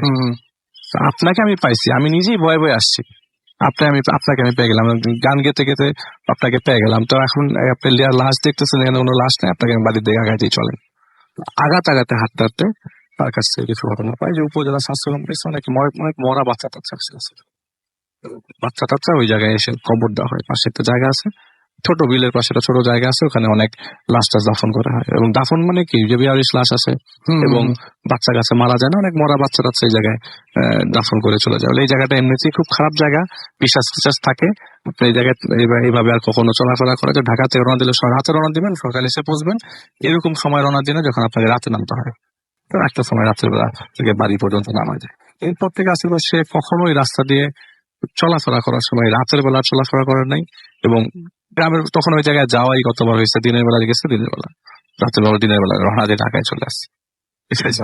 চমৎকার চমৎকার ঘটনা। দ্বিতীয় ঘটনাটি আরো চমৎকার। প্রথম ঘটনাটি তো চমৎকার ছিলই, দ্বিতীয় ঘটনাটি আরো চমৎকার। থ্যাংক ইউ আলিফ, আপনাকে অনেক ধন্যবাদ। এত কষ্ট করে আপনি এসেছেন এবং আমাদেরকে সময় দিয়েছেন, এই জন্য আপনাকে অনেক অনেক অনেক অনেক ধন্যবাদ। এবং আশা করছি যে ডক্টর আলিফের যে ঘটনা, সে ঘটনা আপনাদের ভালো লেগেছে। ওকে, আরো একবার আপনাদের সবাইকে স্বাগত জানাচ্ছি। আমি রাসেল, শুনছেন সবসময় রেডিও 48 FM। আমার সাথে রয়েছেন মাসুম ভাই এবং আজকের অতিথিরা, এবং এই মুহূর্তে আমার সঙ্গে আছেন আফনান ভাই। আফনান ভাইয়ের কাছে আমরা আরেকটা ঘটনা শুনবো এবং আশা করছি এই ঘটনাটি আপনাদের অনেক আনন্দ দেবে। ধন্যবাদ রাসেল ভাই। এখন যে ঘটনাটা আসলে আমি শেয়ার করব, যে আমাকে এই ঘটনাটি দিয়েছে, সে আমার ফার্মগেট ব্রাঞ্চের স্টুডেন্ট, ওর নামও রাসেল, চট্টগ্রাম বিশ্ববিদ্যালয় পলিটিক্যাল সায়েন্স থেকে লেখাপড়া করেছে। ওর বাড়ি হচ্ছে টাঙ্গাইল। ওর টাঙ্গাইল জেলার ধনবাড়ি উপজেলার দড়িচন্দ্রবাড়ি গ্রাম, এবং ওই ওর বাড়ির পাশেই এই ঘটনাটা। তো রাসেল ভাই, ঘটনাটি ঘটে হচ্ছে 2005 সালে। ও গ্রামে সুলতান নামক একজন ব্যক্তি ছিলেন, উনি থাকতেন সৌদি আরবে। তো সৌদি আরবে উনি বেসিক্যালি যে কনস্ট্রাকশনের কাজটা করতেন আর কি, লেবার হিসেবে কাজ করতেন। তো ওখানে হঠাৎ একদিন খবর আসে যে সুলতান অ্যাক্সিডেন্ট করে মারা গেছে। তো মারা যাওয়ার কারণটা যখন অনুসন্ধান করা হয় তখন বোঝা যায় যে এই কনস্ট্রাকশন একটা নতুন একটা বিল্ডিং এর কাজ মাত্র শুরু হয়েছে একটা জায়গায়। তখন যখন ওখানে গর্ত করা হয়েছিল, মানে এই মেশিন দিয়ে যখন গর্ত করা হয়, তখন উনি ওই গর্তের মধ্যে নেমেছিল। ওই যে আপনার গর্তের মধ্যে নেমে ওই যে বিভিন্ন রড গুলো জয়েন করে না, মানে তার দিয়ে বেঁধে বেঁধে ওই কাজটা উনি করছিলেন। তো ওই গর্তটা ছিল অনেক উপরে, গর্তটা গভীর ছিল। তো ওই উপরে যখন গর্ত করা হয়েছে আশেপাশে কিছু পাথর টাথর ছিল আর কি। তো করে কোনো কারণ ছাড়াই একটা পাথর নাকি গড়িয়ে এসে, মানে হয়তো বা ওখান থেকে গড়িয়ে আসার কথাও না, গড়িয়ে এসে একদম সরাসরি নিচে সুলতানের মাথার উপরে পড়ে এবং উনি স্পট। ভাই যখন কত মানে মানে উঁচু থেকে এবং এত ভারী একটা পাথর ওনার মাথার উপর পড়েছে, স্বাভাবিকভাবে মাথার যে কি অবস্থা হতে পারে এটা তো আমরা কল্পনাই করতে পারছি ভাই। তো স্যার ভাই ওনার লাস্ট 4 মাস পর বাংলাদেশে আসে। বাংলাদেশে আসার পর এখন যখন আসে তার গ্রামের বাড়িতে, ওই দরিচন্দ্র বাড়ি গ্রামে, আসার পরে সবাই মোটামুটি মানে জানাজা পরে দ্রুত কবর দিতে হবে, কারণ মনে করেন যে ইসের থেকে আপনার শাহজালাল ইন্টারন্যাশনাল এয়ারপোর্ট থেকে আবার টাঙ্গাইল পর্যন্ত লাশ নিয়ে আসা একটা দীর্ঘ সময়ের ব্যাপার। ওই সময় ফ্রোজেন ছিল, তারপর এখানে নিয়ে আসা লাশটায় পচন ধরে যেতে পারে, এই জন্য দ্রুত সেটা দাফন কাফনের ব্যবস্থা করতে সবাই বলেছিল যে এটা যেন কফিন সহকারেই দাফন করা হয়। কিন্তু এখন পরিবারের সদস্যদের একটা হয় যে আমরা শেষ দেখা দেখবো। সবাই বলে যে আসলে মাথার অবস্থা এমন হয়ে গেছে যেটা আসলে দেখার উপযোগী নাই, বলে না তাও দেখবো, কারণ মনের একটা ব্যাপার তো আছেই, যে একটা হৃদয়ের একটা আকুতি সন্তুষ্টির একটা ব্যাপার আছে। সবার নিষেধ সত্ত্বেও পরিবারের মানে লোকদের মানে পীড়াপিড়িতে শেষ পর্যন্ত কফিনটা সেটাই খোলা হয়। খোলার পর যখন ভাই মাথাটা করা হয় তখন মানে যারা দেখেছে সবাই ভয় পেয়ে গেছে, অলমোস্ট মাথা আসলে ছিলই না, মানে এত ভারী পাথর পড়ার পর ছিলই না। তো যাই হোক ভাই কবরটা ওনার কবর দেয়া হয়, দরিচন্দ্র বাড়ি গ্রামে ওনার কবর দেয়া হয়। কবর দেওয়ার মোটামুটি 3 থেকে 4 দিন পর থেকে শুরু হয় রসুল ভাই ঘটনা। প্রথম ঘটনাটি ঘটে সুলতানের বাবার সাথে। উনি রাতের বেলা এশার নামাজ পড়ে ফিরছিলেন। তো এশার নামাজ পড়ে ফেরার সময় মসজিদ থেকে ওই সুলতানদের যে বাড়ির মাঝখানে যে কবরস্থানটি রয়েছে সেই কবরস্থানে সুলতানকে দাফন করা হয়েছিল। ওনার বাবা রাতে একা একাই হেঁটে হেঁটে আসছিলেন। হঠাৎ করে ওনার মনে হলো কে যেন রাস্তার পাশ থেকে ওনাকে ঢিল মারছে। উনি চিন্তা করলেন এত রাতের বেলায় ঢিল মারে কে। উনি খুব মানে বিরক্ত হয়েছেন প্রথম দিকে। এইরকম দুষ্টামি, আমি তো মুরব্বী মানুষ, রাতের বেলা এই ধরনের দুষ্টামি করার কোনো মানে না। তখন রাগ করে বলেন এই কে ঢিল মারে কে। তখন দেখে এই যে ওই একটা গাছের পাশে, রাস্তার পাশে কবরস্থানটা মানে কবরস্থানটা যে পাশে, গাছের পাশে একটা লম্বা ছায়া মূর্তি দেখা যাচ্ছে। তো উনি স্পষ্ট বুঝতে পারছেন ছায়া মূর্তিটাই ঢিল মেরেছে। তো উনি খুব মানে রাগ করেন, মানে রাগ হয় ওনার, কে এই দুষ্টামি করছে একটু দেখে আসি। আচ্ছা, তখন গ্রামে চিন্তা করে, গ্রামে তো অনেক লম্বা লম্বা ছেলে পেলে আসে আর কি, মনে হয় এই দুষ্টামিটা শুরু করেছে আর কি। কারণ ওই গ্রামের মুরব্বীরা অনেক সময় সালিশ টালিশ থেকে তাদেরকে একটু সাহায্য করেন, তো মনে করছে রাতের বেলা হয়তো বা এই আমাকে ইচ্ছা করে বিরক্ত করছে আর কি। উনি রাসেল ভাই কাছে যান সাহস করে, কে উনি কে দেখেন রাসেল ভাই, ওই লম্বা যে ব্যক্তিটা ওটা আর কেউ নয়, তার ছেলে সুলতান। উনি ওটা দেখেই তো ওইখানে সেন্সলেস হয়ে গেছেন। এখন যখন এশার নামাজ পড়ে যখন আরো কিছু লোক আরেকটু দেরিতে আসছে, তখন দেখে কি ব্যাপার, আসলে ওই পাশে সাদা কারণে কিছু একটা পড়ে আছে মনে হয়, কাছে গিয়ে দেখে সুলতানের বাবা অজ্ঞান হয়ে পড়ে আছে। তখন তারা সবাই ধরাধরি করে নিয়ে আসে। নিয়ে আসার পরে বাড়িতে আসার পরে যখন বলা হয় যে কি হয়েছিল, উনি সবাইকে খুলে বলেন যে আমি তো এই সুলতানকে দেখেছি, এই অবস্থা। এখন বলছে আপনি হয়তো মনের ভুল টুল দেখতে পারেন, সবাই এইরকম বিষয়টাই বলেছে আর কি। রাসেল ভাই এর পরের দিন যে ঘটনাটা হয় সেটা হলো ওই গ্রামে ওই ওখান থেকে কিছু লোকজন থাকে না, অনেক দূরে কাজ করে, তো ওই সাইকেল চালিয়ে যায়, সাইকেল চালিয়ে আসে। তেমনই একজন ব্যক্তি রাতের বেলা এসে আমাদের পরে বেলা 10টা 10:30টার দিকে। গ্রামে তো 10:30 মানে অনেক রাত আর কি। তো উনি সাইকেল চালিয়ে আসছিলেন, হঠাৎ মানে রানিং সাইকেল হঠাৎ করে থেমে যায়। মানে একটা রানিং সাইকেল হঠাৎ মনে হয় কে যেন খপ করে ধরে ফেলছে সাইকেলটা, এবং এই গতি জড়তার কারণে উনি সাইকেল থেকে মানে সাইকেল জায়গায় আছে, কিন্তু উনি মানে 10-15 হাত দূরে ছিটকে পড়েছেন। ছিটকে পড়ে গিয়ে ওনার শরীরে বিভিন্ন জায়গায় আঘাত লাগে, এবং উনি ছিটকে পড়ে যাওয়ার পরে যখন উঠে দাঁড়িয়েছেন দেখেন সাইকেলের পাশে একটা লম্বা ছায়ামূর্তি দাঁড়িয়ে আছে। তো উনি আর ওই ছায়ামূর্তিটাকে এইটা আর উনি অ্যানালাইসিস করতে চান নাই, উনি তো পরিমরি করে দৌড় চিৎকার করতে করতে। এখন রাসেল ভাই যখন দ্বিতীয়বার এই ঘটনাটি ঘটে তখন গ্রামবাসী চিন্তা করলো যে এটাও হয়তোবা তার মনের ভুল, বা অন্য কারণ হয়তো রাতের বেলা রাস্তায় যেহেতু মাটির রাস্তা, কোনো কারণে হয়তোবা কোনো একটা জায়গায় উঁচু থাকতে পারে, সাইকেলটা হঠাৎ করে থেমে গেছে, পড়ে গেছে, এটা হতেই পারে, এরকমই সবাই চিন্তা করেছে এবং তাকে সান্ত্বনা দিচ্ছে। যে বলে যে আমি এরকম ছায়ামূর্তি দেখেছি, ওকে কবরস্থানে গেছে, কেউ সহজে বিশ্বাস করে না। হার্ড ঘটনা রাসেল ভাই। তখন এবার আর সাইকেল না, এবার মোটর সাইকেল। প্রায় মাটির রাস্তাতেই গতিটা স্বভাবত স্লো থাকে, কিন্তু মাটির রাস্তা আসলে সমান ছিল, কিন্তু মানে বেশ প্লেন রাস্তা ছিল মাটির রাস্তাটা। তো একটা মোটরসাইকেল আসতেছিল রাতের বেলা, এটাও রাসেল ভাই রাত 11টা থেকে 12টার মধ্যে এরকম একটা সময়। রাসেল ভাই যখন ওই কবরস্থানটা ঠিক পার হয়েছে তখন মানে ওটাও একই ঘটনা, হঠাৎ করে মনে হচ্ছে এই গতির মোটরসাইকেলকে হঠাৎ করে খুব চলে যেতে ধরেছে। আচ্ছা, এবং মোটরসাইকেলে 2জন ব্যক্তি ছিল, 2জন ব্যক্তি দেখেছে সামনে একটা ছায়ামূর্তি, এবং যখন ছায়ামূর্তি দেখে তখনই কিন্তু আসলে এটা হঠাৎ করে মোটরসাইকেলটা থেমে গেছে, এবং ওরা 2জনই সাইকেল থেকে মানে মোটরসাইকেল থেকে পড়ে যান। পড়ে যাওয়ার পরে তাদেরও শরীরে হয় মানে খুব মানে তারা আহত হন আর কি। এখানে আসলে একটা বিষয় বলে রাখা ভালো, সেটা হলো যখন আসলে ওই যে মোটরসাইকেল আঘাত লেগেছে হঠাৎ করে থেমে গেছে, যখন পরবর্তীতে মোটরসাইকেল উদ্ধার করা হয়েছে, মোটরসাইকেলের চাকাটা মনে হচ্ছে এই বাংলা 4 এবং ইংরেজি 8 লিখলে যেমন হয় তেমন হয়ে গেছে। মানে এত জোরে আঘাত লেগেছে যে আমরা অনেক সময় দেখি না যে রাস্তাঘাটে অ্যাক্সিডেন্ট হলে বাইসাইকেল বা রিক্সা এরকম কিন্তু বেশি আঘাত লাগলে এরকম ইংরেজি 4 মানে বাংলা 4 বা ইংরেজি 8-এর মতো হয়ে যায়, কিন্তু খেয়াল করবেন আপনারা, লিসেনার হয়তো এই বিষয়টা বুঝতে পারবেন আর কি।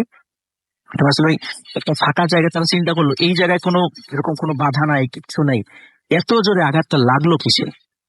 তখন রাসেল ভাই বুঝতে পারে যে আসলে এটা আর কিছুই না, ওই যে একটা ছায়ামূর্তি, এবং যেহেতু সুলতানের বাবা প্রথম সাহস করে দেখেছিল ওই ছায়ামূর্তিটা সুলতানের ছায়ামূর্তি, তখন তারা মানে সবাই বুঝতে পারে যে এখন এই রাস্তাটা খুবই মারাত্মক, এদিকে রাত্রেবেলা এইভাবে আর হাঁটা যাবে না। রাসেল ভাই এখন একটা সমাধান কি? এরকম দেখা যায় রাতের বেলা কেউ মানে কিছু দেখুক আর না দেখুক, ক্ষতি হোক না হোক, গভীর রাতে হেঁটে গেলেই ওই গোরস্থানের পাশে একটা ছায়ামূর্তি তারা দেখতো। এতে করে একটা উপকার হয় রাসেল ভাই গ্রামে, সেটা হলো গ্রামে প্রচুর চুরি ডাকাতি হতো, বিশেষ করে রাতের বেলা। ওই যে কারো কাঁঠাল চুরি, কারো কলার কাঁদি চুরি, কারো মুরগি চুরি, এই চোর সম্প্রদায়ের আনাগোনা একদম বন্ধ হয়ে যায়, এই একটা উপকার হয়। এবং সেই সাথে মানে গ্রামে লোকজনের রাতের বেলা আসলে বেরোতে পারতো না। তখন এই সমাধানের জন্য একজন আলেমের শরণাপন্ন হওয়া হয়। তো আলেম বহু চিন্তা ভাবনা করে উনি বলেন যে আসলে সুলতানের লাশটা যখন এখানে আসছে তখন যে প্রক্রিয়াতে তাকে মানে দাফন কাফন করার কথা ছিল, এমনকি জানাজাটাও তার ঠিক মতো হয়নি। যিনি জানাজা পড়িয়েছেন উনি জানাজার ভালো করে পড়ানোর নিয়মই জানেন না, অথচ এই লোককে দিয়ে জানাজা পড়ানো হয়েছে। তখন এখন সমাধান কি? খবর তো হয়ে গেছে। তখন বলেছে সমাধান হচ্ছে যে আপনারা সবাই মিলে একটা গায়েবানা জানাজা পড়ে দেন।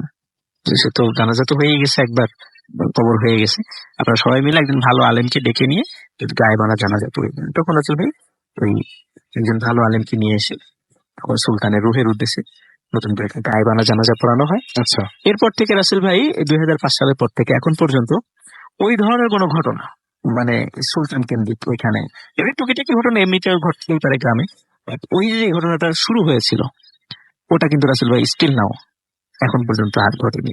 এটাই ছিল রাসেল ভাই। অনেক ধন্যবাদ আপনাকে আপনার ঘটনার জন্য, এবং আশা করছি যে ঘটনাটি আপনাদের অনেক ভালো লেগেছে। এখন যেটা করব সেটা হচ্ছে সরাসরি একটা বিরতিতে চলে যাব এবং বিরতিতে যাবার আগে জানি যে আমাদের ইমেল অ্যাড্রেস হচ্ছে bhutfm@radio40.fm which is bhwtfm@radio4.fm। আমাদের যে ফেসবুক পেজ দুটো রয়েছে সেই পেজ দুটোর অ্যাড্রেস হচ্ছে www.facebook.com/radio40 and www.facebook.com/bhutfm.russell। আমাদেরকে ইমেল করতে চাইলে আমাদের ইমেল অ্যাড্রেসে আপনার ঘটনা পাঠান। অবশ্যই শুরুতে উল্লেখ করুন যে আপনি ঘটনাটি এসে শেয়ার করতে চান নাকি আপনি চান আপনার ঘটনা আমরা পড়ে শোনাই। যারা দেশের বাইরে আছেন তারা সরাসরি অডিও ক্লিপ পাঠিয়ে দিতে পারেন আমাদের কাছে। শুনছিলেন ভূত এফএম ঈদ স্পেশাল। এই মুহূর্তে একটা বিরতি নিচ্ছি, বিরতির পরে আবারও ফিরে আসছি এবং যখন ফিরে আসবো তখন ফিরে আসবো একটা স্পেশাল গেস্টকে নিয়ে। সেই পর্যন্ত আমাদের সঙ্গে থাকুন।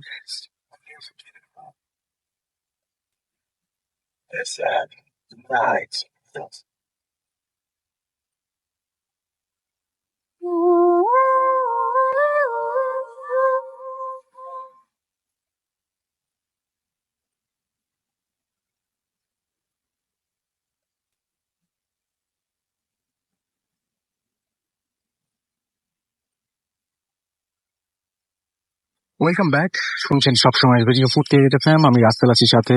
আমার সাথে রয়েছেন, যেরকম আমি একটু আগেও বলছিলাম যে আমাদের একজন special guest, very special guest আজকে ভূত এফএমের। তিনি হচ্ছেন আহমেদ বাবু, অর্থাৎ আমাদের বাবু ভাই, সবার প্রিয়। এবং বাবু ভাইকে একটু জানিয়ে রাখি যে এই কয়েকদিন আমরা শুরুতেও বলেছি যে এই কয়েকদিন আমরা যখন ইমেল গুলো দেখছিলাম ম্যাক্সিমাম ইমেলের মধ্যেই আপনার নামটা এসছে যে আপনি যেন ঈদের স্পেশাল এপিসোডে যেন আপনাকে আনা হয়। ওয়ালাইকুম সালাম। সো বাবু ভাই ইজ হিয়ার। তো আমার কাছে মনে হয় যে বাবু ভাই, কোরবানি ঈদ তো কালকে, আজকে ঠিক ঈদের আগের দিন। সবাইকে ঈদ মোবারক জানাচ্ছি আরো একবার আপনাদের সবাইকে। এবং বাবু ভাই, কোরবানি ঈদ নিয়ে কিছু বলতে চান? কোরবানি ঈদ নিয়ে বলা যাচ্ছে যে আপনার যে বিশ্বাস, আপনার যে মানে আপনার যে চিন্তা, সেটা আপনি চাইলে সবার সাথে শেয়ার করতে পারেন। আমার চিন্তাটা হচ্ছে কোরবানি ঈদ নিয়ে, যে কোরবানি অ্যাকচুয়ালি অনেকেই মানে এখন ফ্যাশনটা অনেকটা এরকম হয়েই গেছে। আমরা সবাই দেখা যাচ্ছে যে মানে কোরবানি পশু কিনবো, কোরবানি দিব, কে কত বড় দিচ্ছে, মানে কাঠটা কত হেলদি হচ্ছে, এগুলো নিয়ে একটা কম্পিটিশন মতো হয়ে গেছে। অ্যাকচুয়ালি জিনিসটা কিন্তু এরকম মোটেই না আসল ভাই। জিনিসটা হচ্ছে আমাদের ভেতরকার যত রকমের মানে দূষণ যা আছে, আসলে সত্যি কথা বলতে আমরা যেগুলো নিয়ে করি, আত্মহমিকা, অহংকার, হিংসা, বিদ্বেষ, এগুলো সবকিছু কোরবানির মাধ্যমে আসলে ত্যাগ করে দেওয়া। মানে সিম্বলিক আকার অনেকটা এরকমই আসে। তবে এটা খুব একটা মজার ব্যাপার। গরু কেনাটা খুব আনন্দের ব্যাপার, খুবই আনন্দের জিনিস, খুবই আনন্দের ব্যাপার। আচ্ছা, এই কষ্ট, এই যে এত কষ্ট করে যাওয়া, তারপরে গরু দেখা, পরে যখন নিয়ে বাড়ি ফেরেন তখন সবকিছু মনে হয় সব সার্থক হয়ে গেছে। সব সার্থক, মানে গরুটা নিয়ে বাসায় আসার সময় বেশ সার্থক। এবং সবাই দিয়ে দাম কত এরকম মজাই লাগে না? মজাই, মানে এটা একটা আনন্দের পার্ট হয়ে গেছে এখন। মানে আমি নিজে আজকে সকালে দেখছি যে গরু নিয়ে যাচ্ছি। আপনার পশুর টেক কেয়ার আপনি নিজেই করেন? হ্যাঁ, আমি করি, আমার সাথে মানুষজন যারা আছে বাসায় ওরাও করে। হ্যাঁ, মানে মিলেমিশে করা হয় আর কি। ওকে, তো কিভাবে কাটবে কালকে সারাদিন? কালকে সকালবেলা আল্লাহ যদি বাঁচে রাখে তাহলে যে ধরেন নামাজ পড়া, তারপর ফিরে এসে গরুকে গোসল করানো, গরু তো গোসল করাও রাখতে পারো। তারপরে মনে করেন যে কুরবানি করা আর কি। দেন তো তারপর মাংস কাটাকাটি করা, সেগুলো ডিস্ট্রিবিউশন করা, এগুলো আপনি নিজেই করেন? আপনার নিজে আলহামদুলিল্লাহ এখন ধরেন বাসায় মানে পুরুষ বলতে আমি মোটামুটি মেন দায়িত্বপ্রাপ্ত মানুষ আর কি। তো সুতরাং এই কাজগুলো আমাকেই করতে হয় আর কি। এবং তারপর নিশ্চয়ই ক্লান্ত লাগে না? মানে তো লাগে, আগে লাগতো না, যখন বয়স আরো কম ছিল তখন লাগতো না। আস্তে আস্তে বয়স বাড়ছে, প্রতি বছর ক্লান্তিও বাড়ছে, ক্লান্তিও সঙ্গে সঙ্গে বাড়ছে। চমৎকার কথা বলেন বাবু ভাই। এবং বাবু ভাইয়ের কথা যেরকম, বাবু ভাইয়ের লেখাও সেরকম। আমরা যারা পড়েছেন তারা নিশ্চয়ই জানেন যে বাবু ভাইয়ের লেখাও খুব চমৎকার। এবং মাঝে মাঝে শুধু লেখা না, ফেসবুকে কিছু ব্যাপারে আগে স্ট্যাটাস বেশি দিতেন, এখন দেই না। কারণ আসলে কোনো লাভ নাই রাসেল ভাই। স্ট্যাটাস দিয়ে আমি যেটা বুঝতে পারছি, ধরেন আপনার একটা মানে বোধ হলো, আপনি কিছু একটা ফিল করলেন, আগে যেটা হতো কি মানে খুব অতি উৎসাহে ফেসবুকে লিখে দিলাম যে আরো 10 জন পড়ুক, তারাও কিছুটা প্রভাবিত হোক। এখন দেখা যায় এগুলো কাউকে টাচ করে না। সবাই এই জিনিসটা নিয়ে একটু কথা বলা বলি হয়, লাইক দেওয়া হয়, এই ব্যাস। ওকে, সো আমরা তাহলে ফেসবুক বা অন্য সবকিছুর প্রসঙ্গ বাদ দিয়ে এখন ঘটনার প্রসঙ্গে আসি। এবং আমাদের আজকে যে ঘটনা, বাবু ভাই যে ঘটনাগুলো বলবেন বা যে ঘটনাটি বলবেন এই মুহূর্তে, সেই ঘটনায় চলে যাই। বাবু ভাই, ঘটনাটি কোথাকার? এই ঘটনাটা হচ্ছে আপনার ঢাকার কাছে, ওই যে টাঙ্গাইল যে অঞ্চলটা, সেখানে ওর নাম হচ্ছে সৌমিক। যদি ওর নাম সৌমিক, মুসলিম ফ্যামিলির ছেলে, নামটা কি সৌমিক রাখা হয়েছে। এনিওয়েজ, তো ওদের ব্যাপারটা হচ্ছে কি, ওর ফ্যামিলিতে সবাই ঈদের ছুটিতে বাড়ি যায় আর কি। ওদের মূল বাড়ি ছিল হচ্ছে আরো দূরে কোথাও, মানে দিনাজপুরের কাছে একটা জায়গায়। সো ওরা টাঙ্গাইলে থাকতো। তো ঈদের আগে সবাই চলে যায়, বাট ও যেহেতু বন্ধু বান্ধব সবার সাথে একটু সময় কাটাতে চায়, তো সেই কারণে ও যায় না আর কি। ও বাসায় থেকে যায়, ওর মানে বাবা মা বাড়ি চলে যায়, ও একাই থাকে অলমোস্ট বাসার মধ্যে, একজন কেয়ারটেকার সহ আর কি। তো যেটা হয়, তো ঈদের ছুটিতে বেশ একলা কিছুদিন ওখানে থাকে, 2-3 দিন থাকার পরে ওর ফ্রেন্ডরা করে যে ঈদের পর দিন ওরা একটা বাড়িতে যাবে, সেখানে যে ক্যাম্পিং করবে। এবং ওই বাড়িটার যে লোকেশনটা ওকে দেওয়া হয়, যে বলা হয় যে এই বাড়িটাতে একটা ফ্যামিলি থাকতো, তারা মানে তারা একটু জমিদার টাইপের ছিল এবং বেশ বড় বাড়ি, ওটা ওরা চলে গেছে, ওরা ইন্ডিয়া বা কোথাও থাকে, এখন বাসাটা খালি পড়ে থাকে মোস্টলি। ওর যে বন্ধু আছে সে ওখানে আর কি ইসের সাথে কথা বলে, ওখানকার কেয়ারটেকারের সাথে কথা বলে একটা অ্যারেঞ্জ করেছে রাতের বেলা, যাতে ওখানে ওরা ক্যাম্পিং করতে পারে, এরকম কিছু একটা।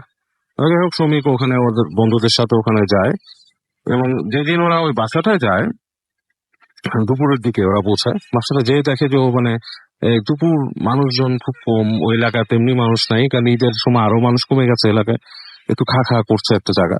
এবং বেশ বড় একটা আঙিনা আছে বাড়ির সামনে, এবং ভেতরে ঢুকলে বাড়ির পুরানো আমলের দরজা জানালা এরকম একটা বাড়ি। সো ও বলেছে যে এখনো অনেকে নাকি ওই জায়গাটা মানে এখনো অনেকে চেনে ওইখানে বাড়ি হিসাবে। I don't know, I am not sure, যেহেতু আমি যাইনি ওখানে।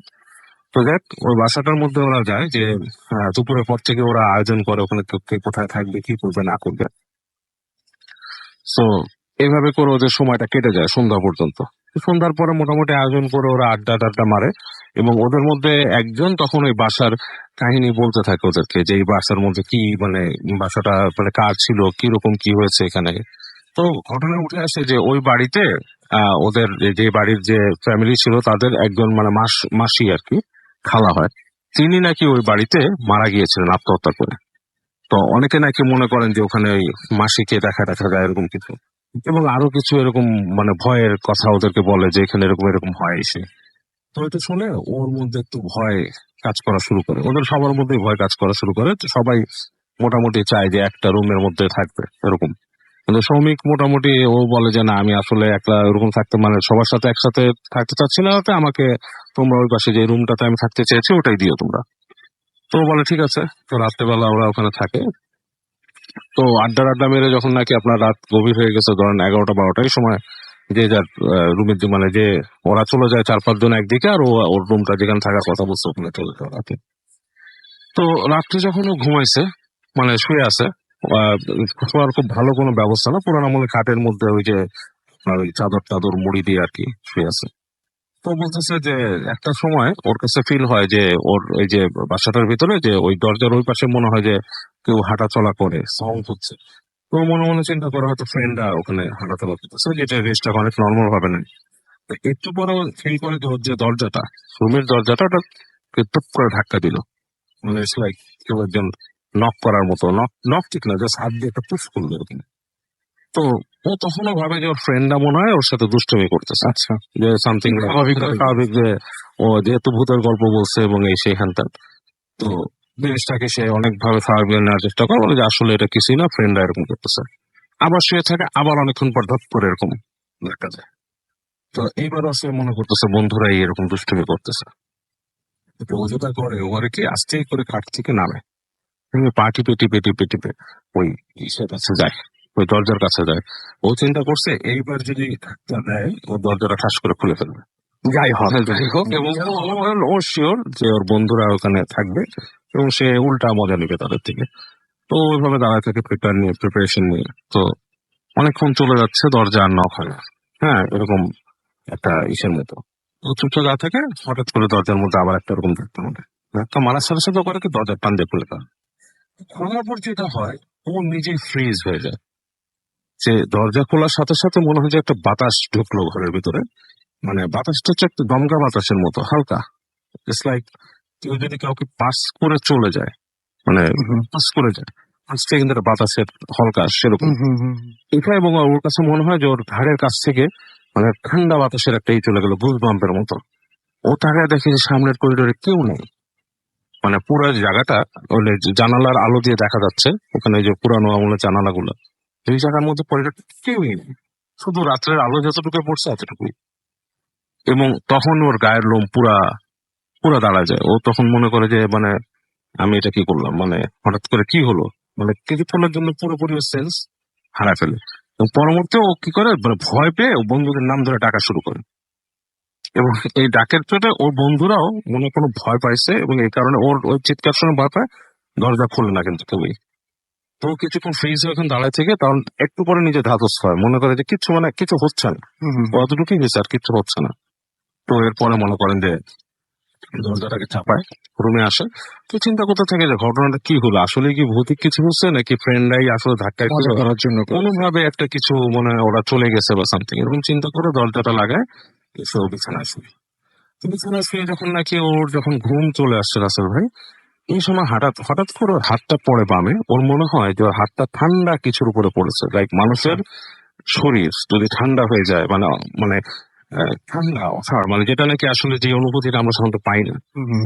বলতে গেলে আমরা মনে করি যে মরা লাশ ঠান্ডা হয়ে গেছে, এরকম একটা ঠান্ডা কিছুর উপর পড়ে। আটকে উঠে ও এরকম করে তাকায়, তাকায় যেটা দেখে যে একটা ওর হাত পড়ছে, ওর কাছে মনে হচ্ছে একটা মানে কালো কোনো অবয়ব শুয়ে আছে, যেটা কিন্তু মানুষ বোঝা যাচ্ছে না। মানে অবয়বটা মানুষ টাইপেরই, লম্বা, কিন্তু মানে কোনো গায়ের কালারও দেখা যাচ্ছে না, অঙ্গুলের কিছু দেখা যাচ্ছে না, বোঝা হচ্ছে এটা মানুষ টাইপের কিছু, ওই শেপটা মানুষের শেপটা মানুষের মতো না। এবং এই সময় মনে হচ্ছে কি ওকে জড়ায় ধরলো, হাতটা দিয়ে এভাবে জাপটে ধরছে। এবং তখন ও বলছে যে যেই বোবায় ধরে এক্সপিরিয়েন্সটা মানুষের হয়, জি, দম নিতে পারে না, এবং অনেক চেষ্টা করতেছে চিৎকার করার, কথা বলার, দোয়া পড়ার, এগুলো সে অনেক চেষ্টা করতেছে, এবং ওর কিছুই হচ্ছে না। এবং একটা পর্যায়ে ওর কাছে মনে হচ্ছে যে মানে ওর মারা যাবে, এরকম একটা অবস্থা। অনেক কষ্টে সে মানে চেষ্টা করতে করতে করতে একসময় দোয়া একটু পড়ে, এবং ওই সময় মনে হয় ওকে ছেড়ে চলে যায় জিনিসটা। কিন্তু ছেড়ে যাওয়াটা কাইন্ড অফ লাইক ধাক্কা দিয়ে চলে যাওয়ার মতো। এই অবস্থায় ও লাফ দিয়ে ওঠে, এবং ও যে দোয়া পড়তেছিল দোয়াটা মুখ দিয়ে বের হয় পুরা। এবং ও বলে যে ভাইয়া, এই যে অনুভূতিটা ছিল, এটা কিন্তু একদম জাস্ট লাইক আপনার মানে মানে বোবায় ধরে অনেকে বলে ঘুমের মধ্যে, ইটস নট লাইক দ্যাট। আমি একদম ফিল করছি যে আমার পাশে ঠান্ডা কিছু ছিল, এবং আমার হাত পড়ছিল গায়ের উপরে, এবং আমি সম্পূর্ণ চেতনায় ছিলাম। সো স্লিপ প্যারালিসিস নিয়ে মানুষ যারা বলে, আমি নিজে অনেক পড়েছি, অনেকে মেডিকেল ব্যাখ্যা দিতে থাকেন, আসলে এইসব কাহিনী শোনার পর কিন্তু ওইটার ব্যাখ্যাটার কোনোই আসলে কাজে আসে না, কারণ আমি রিলিজিয়াস ব্যাকগ্রাউন্ড গুলো শুনেছি আসলে জিনিসটা কি, actually it doesn't make any sense. তো যাই হোক, ও কিন্তু কোনো মতে ওখানে বসেই রাতটা পার করে ওর মতো। এবং সকালবেলা ওর বন্ধুরা আসে, বন্ধুরা বলে ওর চিৎকার শুনেছে রাত্রেবেলা। এবং ওর বন্ধুরা অনেকে বলে যে ওরা নাকি কিছু জিনিস ফিল করছে রুমের ভিতরে, যেমন কানের মধ্যে কেউ সুড়সুড়ি দিছে রাতের বেলা, বন্ধুদের যখন শুয়ে ঘুমানোর চেষ্টা করছে কানে সুড়সুড়ি দিছে। এবং মনে হচ্ছে রুমের মধ্যে কেউ সাউন্ড করে গান গাইছে, গানটার মধ্যে অস্পষ্ট, মানে ইটস লাইক কোনো গান বোঝা যাচ্ছে না, অস্পষ্ট একটা হামিং। আচ্ছা, মানে খুব সেকেন্ড ভয়েস, যারা গান গায় অনেক সময় বুঝে যে অনেক সময় কিন্তু গানের মধ্যে একটা হাম করার সময় সেকেন্ড ভয়েসে হাম করা হয়। ইটস লাইক ভেরি লো, মানে হাই ফ্রিকোয়েন্সিতে কেউ যদি হাম করে দূর থেকে, গুনগুনের মতো আর কি, কোনো গানের সুরতে অস্পষ্ট কোনো সুর, এরকম জিনিস ওর বন্ধুরা দু একজন শুনছে। এবং ওরা বুঝতে পারে যে ভাষাটা আসলেই বেশ মানে হন্টেড হন্টেড, এবং ওরা চলে আসে পর্তুগাল থেকে। Thank you so much thank you আপনার ঘটনার জন্য আপনাকে অনেক ধন্যবাদ। আমরা আরো একবার জানিয়ে দিই, আমাদের ইমেল অ্যাড্রেস হচ্ছে bhutfm@radio40.fm, which is bhwtfm@radio.fm। আপনার নাম, ঠিকানা এবং ফোন নাম্বার সহ আপনার জীবনে ঘটে যাওয়া সেরা ঘটনা লিখে পাঠিয়ে দিন আমাদের কাছে। ঘটনার শুরুতে অবশ্যই উল্লেখ করুন যে ঘটনাটি আপনি স্টুডিওতে এসে শেয়ার করতে চান, নাকি আপনি চান আপনার ঘটনা আমরা পড়ে শোনাই। যারা দেশের বাইরে রয়েছেন তারা সরাসরি অডিও ক্লিপ পাঠাতে পারেন বা লিখে পাঠাতে পারেন আপনার ঘটনাটি যেরকম আপনার ইচ্ছা। আমরা এখন চলে যাব ছোট্ট একটা বিরতিতে, তবে তার আগে জানিয়ে দিই আমাদের দুটো ফেসবুক পেজ রয়েছে, www.facebook.com/radio.50 and www.facebook.com/bhutfm.russell। যে দুটো পেজে গেলে আপনি আমাদের আজকে যে অতিথি আছেন তাদের ভিডিও দেখতে পারবেন, এবং আমাদের যে কমেন্ট আছে সে আমাদের সেই কমেন্টে আপনারা কমেন্ট সেকশনে গিয়ে আপনারা কমেন্ট করতে পারবেন, লাইক দিতে পারবেন, শেয়ার করতে পারবেন, যেটা আপনাদের ইচ্ছা। চলে যাচ্ছে একটা ছোট্ট বিরতিতে, ফিরে আসছি আবারও, সেই পর্যন্ত আমাদের সঙ্গে থাকুন। Speaking to a theater.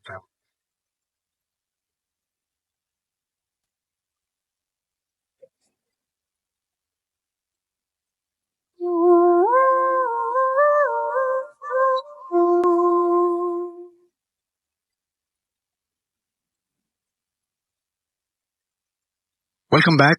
ফিরে এলাম আবারও বাবু ভাইকে নিয়ে। সেই পর্যন্ত আশা করছি আপনারা অনেক এনজয় করেছেন, এবং এখন যেটা করব আরো একবার আপনাদের জানিয়ে দিচ্ছি, আমি রাসেল আছির সাথে, আমার সাথে রয়েছেন মাসুম ভাই এবং আজকের অতিথিরা। এবং এই মুহূর্তে আবারও ফিরে যাচ্ছি বাবু ভাইয়ের কাছে। সরাসরি আমি বাবু ভাইয়ের ঘটনায় চলে যাই। আচ্ছা রাসেল ভাই, এই কাহিনীটা হচ্ছে ডাক্তার জাকিরের কাহিনী।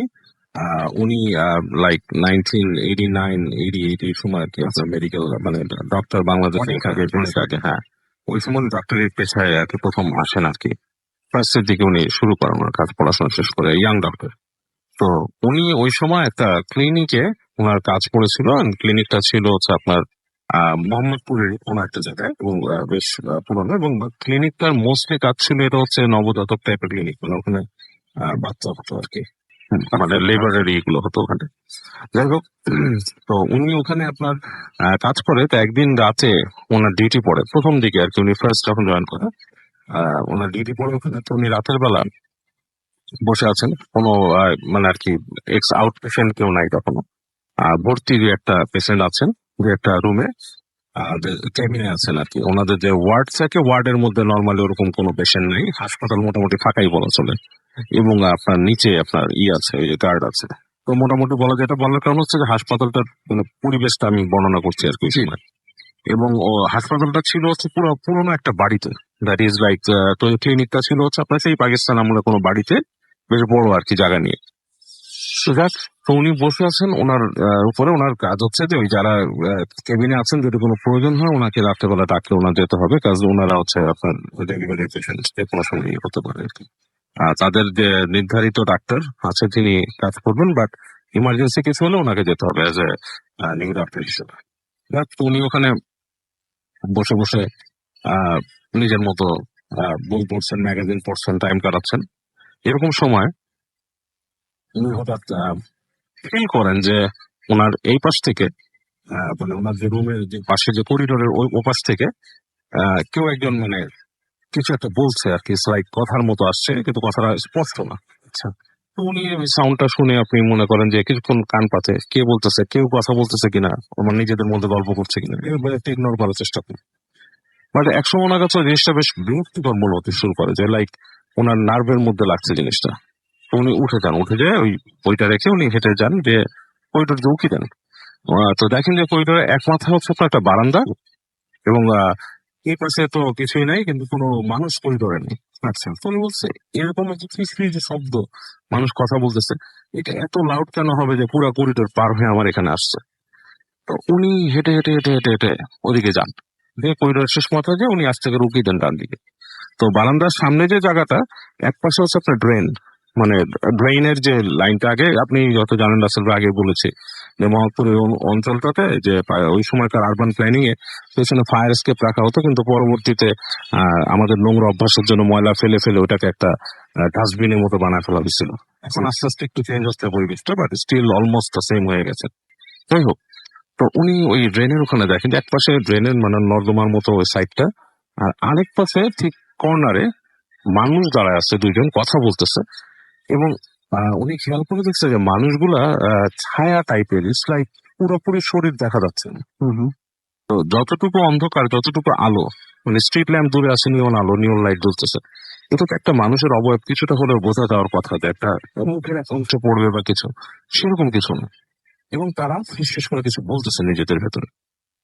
তো উনি যখন ওখানে গেছে, ইটস লাইক ওনার উপস্থিতিটা ওই দুজন বুঝে ফেলছে। আচ্ছা, বুঝে ফেলে মনে হলো আর কি, ওনার কাছে মনে হলো যে ওনার দিকে তাকাইছে দুজন। এবং তাকানোর পর ওনার কাছে শিরশির লাগছে কেন রাসেল ভাই, এই দুইটা মানুষেরই চোখ জল জল করতেছে। ইটস লাইক অন্ধকারে কুকুর বিড়ালের চোখ যেভাবে চলে সেরকম।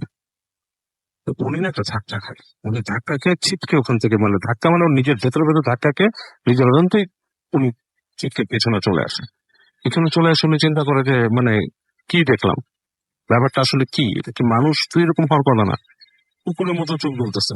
বাট উনি তো ডক্টর, ওনার ওনার অনেক সময় উনি পার করছে, উনি অপারেশন থিয়েটারে গেছে, অনেক কিছু করছে, ডাক্তারদের তো অনেক কিছুর মধ্যে যেতে হয়। তো উনি খুব অল্প সময়ে নিজেকে ধাতস্থ করে আবার উকি দেয়। দ্বিতীয়বার যখন উনি উকি দেয়, এইবার দিয়ে দেখে ওখানে কিছুই নেই। Just বাতাস বইছে, তখন তো আপনার ওই বাতাস বইছে আর কি আপনার এই গরমকাল আর কি, গ্রীষ্মকাল, হালকা বাতাস বইছে, কোনো নর্মাল একটা সময়, মানুষ নাই কোনো। এবং ওখানে শুনতে পাই যে একটা বিড়াল খুব ডাকতেছে নিচ থেকে, ম্যাও ম্যাও করে বিড়াল ডাকতেছে। বিড়ালের ডাক এটাকে উনি ইগনোর করতেছে কি, তারপর উনি আবার বেশি ভিতরে উনি হেঁটে যায়, যে দেখে যে ঠিক ওনার বারান্দার নিচে যে ড্রেনের অংশটা, ওইখানে ঠিক দুইটা কালো বিড়াল, যে কালো রঙের বিড়াল, কারণ অন্ধকারে মিশমিশে আছে ওটা না, ওখানে তার ম্যামো করতেছে, এবং ওরা যে তাকাইছে উপরে ঠিক ওভাবে চোখ জ্বলতেছে। তো এবার দেখে উনি জাস্ট একটা ঘুষ বাম্প হয় ওনার, এবং উনি বেশ অস্বস্তি ফিল করে উনি আস্তে করে হেঁটে চলে আসেন। তো আসার পরে উনি খেয়াল করেন ওই ক্লিনিকের একটা রুম আছে, রুমটা তালাবদ্ধ, এবং ওই রুম সম্বন্ধে কিন্তু ওনাকে কিছুই অবহিত করেন ওখানকে যে হাসপাতালের ম্যানেজার বা সামথিং লাইক দ্যাট, ওনাকে কিছুই অবহিত করেন এখানে ওর সম্পর্কে। তো উনি রুমটাকে দেখে এবং চিন্তা করলো যে এটা সম্বন্ধে আমি জিজ্ঞেস করি না, আমি এখানে জবে ঢুকছি প্রায় 1 সপ্তাহ, আমি জয়েন করলাম গতকালকে, বাট এটা আমার জানা উচিত ছিল যে এটা কিসের রুম, এটা তো ওটিও না ইও না। উনি হেঁটে এসে উনি আবার রুমের মধ্যে বসে উনি ওই ওনাদের যে ল্যান্ডফোন নিয়ে ওখানে ডায়াল করে ওনাদের ওই লোকের নাম্বারে, ম্যানেজারের যে বাসা সেখানে ডায়াল করে। তো ম্যানেজার রাত্রেবেলা ঘুম বলে উঠে, বলে কি হয়েছে, বলে যে আপনাদের, আমি তো এখানে ডিউটি করতেছি, আমার তো নতুন, তো আপনার এই যে রুম এখানে একটা আমি তালাবদ্ধ দেখলাম, এটার মানে ব্যাপারটা কি? তো স্যার আপনার এত রাত্রে এটা নিয়ে কেন মাথা ব্যথা হইতেছে, আপনি এই রাত্রে কি আপনার মাথা খারাপ কি হয়েছে? বলে যে না, আমার কাছে একটু অস্বস্তি লাগতেছে, এরকম হয়েছে। তো বলে যে না, ওইটা আপনার বলবো না, আমি কালকে দেখালে বলবো না, আপনি এটা নিয়ে মাথা কামাইতেছেন, চুপচাপ থাকেন। তো ডাক্তার উনি ফোনটা রেখে দেয়, ফোন রেখে উনি ওখানে বসে থেকে উনি ঝিমায় আর কি, উনি শুয়ে থাকে আর কি, মানে ইসের মধ্যে বই পড়তে চেয়ারে হেলান দিয়ে শুয়ে থাকে। তো এই সময় ওনার যখন একটু ঝিমুনি চলে আসছে, উনি ঝিমুনির মধ্যে দেখতেছে আধো তন্দ্রা আধো ইসের মধ্যে একটা মহিলাটা বেশ মনে করেন যে মাঝ বয়সী হবে, মনে করেন মাঝ বয়সী বলতে বয়স হয়ে যায়, সেটা ঠিক না, 30-35 এরকম বয়স হবে একটা মহিলা, শাড়ি পরা, ওনার রুমে আসছে, এবং চুলগুলো এলোমেলো, এবং মনে হচ্ছে যে ওনার আঁচলে এবং পেটের কাছে বেশ ব্লাড। সে বলছে যে আমার বাচ্চাটাকে নিয়ে গেলেন, এভাবে করে বলতেছে, বেশ চোখ বড় বড় করে। এবং উনি এটা দেখে না, ওনার মনে হচ্ছে যে ওনার দরজা দিয়ে ঢুকছে, উনি ধর্মড় করে উঠে বসছেন, উঠে তাকায় দেখে কেউ নেই রুমের ভেতরে, রুমটা পুরা মানে নর্মাল। তো উনি জিনিসটার এতই রিয়েলিস্টিক লাগছে, এতটাই ভয় পাইছে, উনি ওই রুমের মধ্যে থাকতেই পারেন না, উনি হেঁটে নিচে চলে আসেন। এসে যে উনি ওনার পেশেন্টদের একটু খবর নেন, বলে যে সব ঠিক আছে। উনি নিচে এসে দারোয়ানকে বলেন যে তোমাদের এখানে কি সমস্যাটা কি? বলে কেন স্যার কি হয়েছে? বলে যে না, আমি এখানে এরকম 2টা ছোটখাটো ব্যাপার হয়েছে, আমার কাছে জিনিসটা একটু অ্যাবনর্মাল লাগতেছে। তো বলে না স্যার কিছু না, ওই 2 তলা ওখানে, তখন জিজ্ঞেস করে কি, মানে আমটা করতেছে, বলে যে ওই পাশে হচ্ছে আপনার অ্যাবর্শন রুম, ওইখানে অ্যাবর্শন করা হচ্ছে। তো এখানে মানুষজন অনেক সময় উল্টাপাল্টা কিছু জিনিসপত্র দেখে, স্যার এটা নিয়ে চিন্তা করেন তো ডাক্তার, আপনার এটা নিয়ে তো করা কিছু না। তো ওনার কাছে না জিনিসটা খুব খারাপ লাগে। উনি তখন না মহিলাটার কথাটা ওই বলেনি, উনি যে বলছিল চোখ দেখছে, তখন বলতেছিল যে আমি এরকম এক মহিলাকে দেখছি এরকম এসে। বলে স্যার কত কিছুই মানুষ দেখে, এখানে অনেক কিছু হয়, মানুষ তো অনেক সময় মারাও যায়, স্যার আপনি এগুলা নিয়ে আর করেন না, বাদ দেন স্যার। তো উনি তখনই ডিসাইড করেন যে উনি এখানে আর ওই ডিউটি করবেন না আর কি, উনি বের হয়ে চলে আসেন। তো উনি পরে ম্যানেজারের সাথে কথা বলছিলেন, ম্যানেজার বলছে আপনাকে তো আমি এটা মানে ওই সময় বলতে চাই না, কিছু না, এটা থাকেই, এরকম ক্লিনিকে প্রায় থাকে, যদিও বর্তমান সময় জিনিসগুলো অনেক কড়াকড়ি হয়ে গেছে, এগুলো এখন আর হয় না, অনেকটাই হয় না আর কি, শহরের মধ্যে তো ওরকম অনেক কড়াকড়ি হয়েছে, বাট তো ওইখানে উনি এভাবেই আর কি ভয় পান আর কি, জিনিসটাই যে থ্যাংক ইউ সো মাচ বাবু ভাই, থ্যাংক ইউ। আপনার ঈদ অনেক চমৎকার কাটুক এবং সেটাই আশা করি, এবং আপনাদের চমৎকার অনেক কষ্ট করে এসেছেন, এই জন্য আপনাকে অনেক ধন্যবাদ। তো আমরা মোটামুটি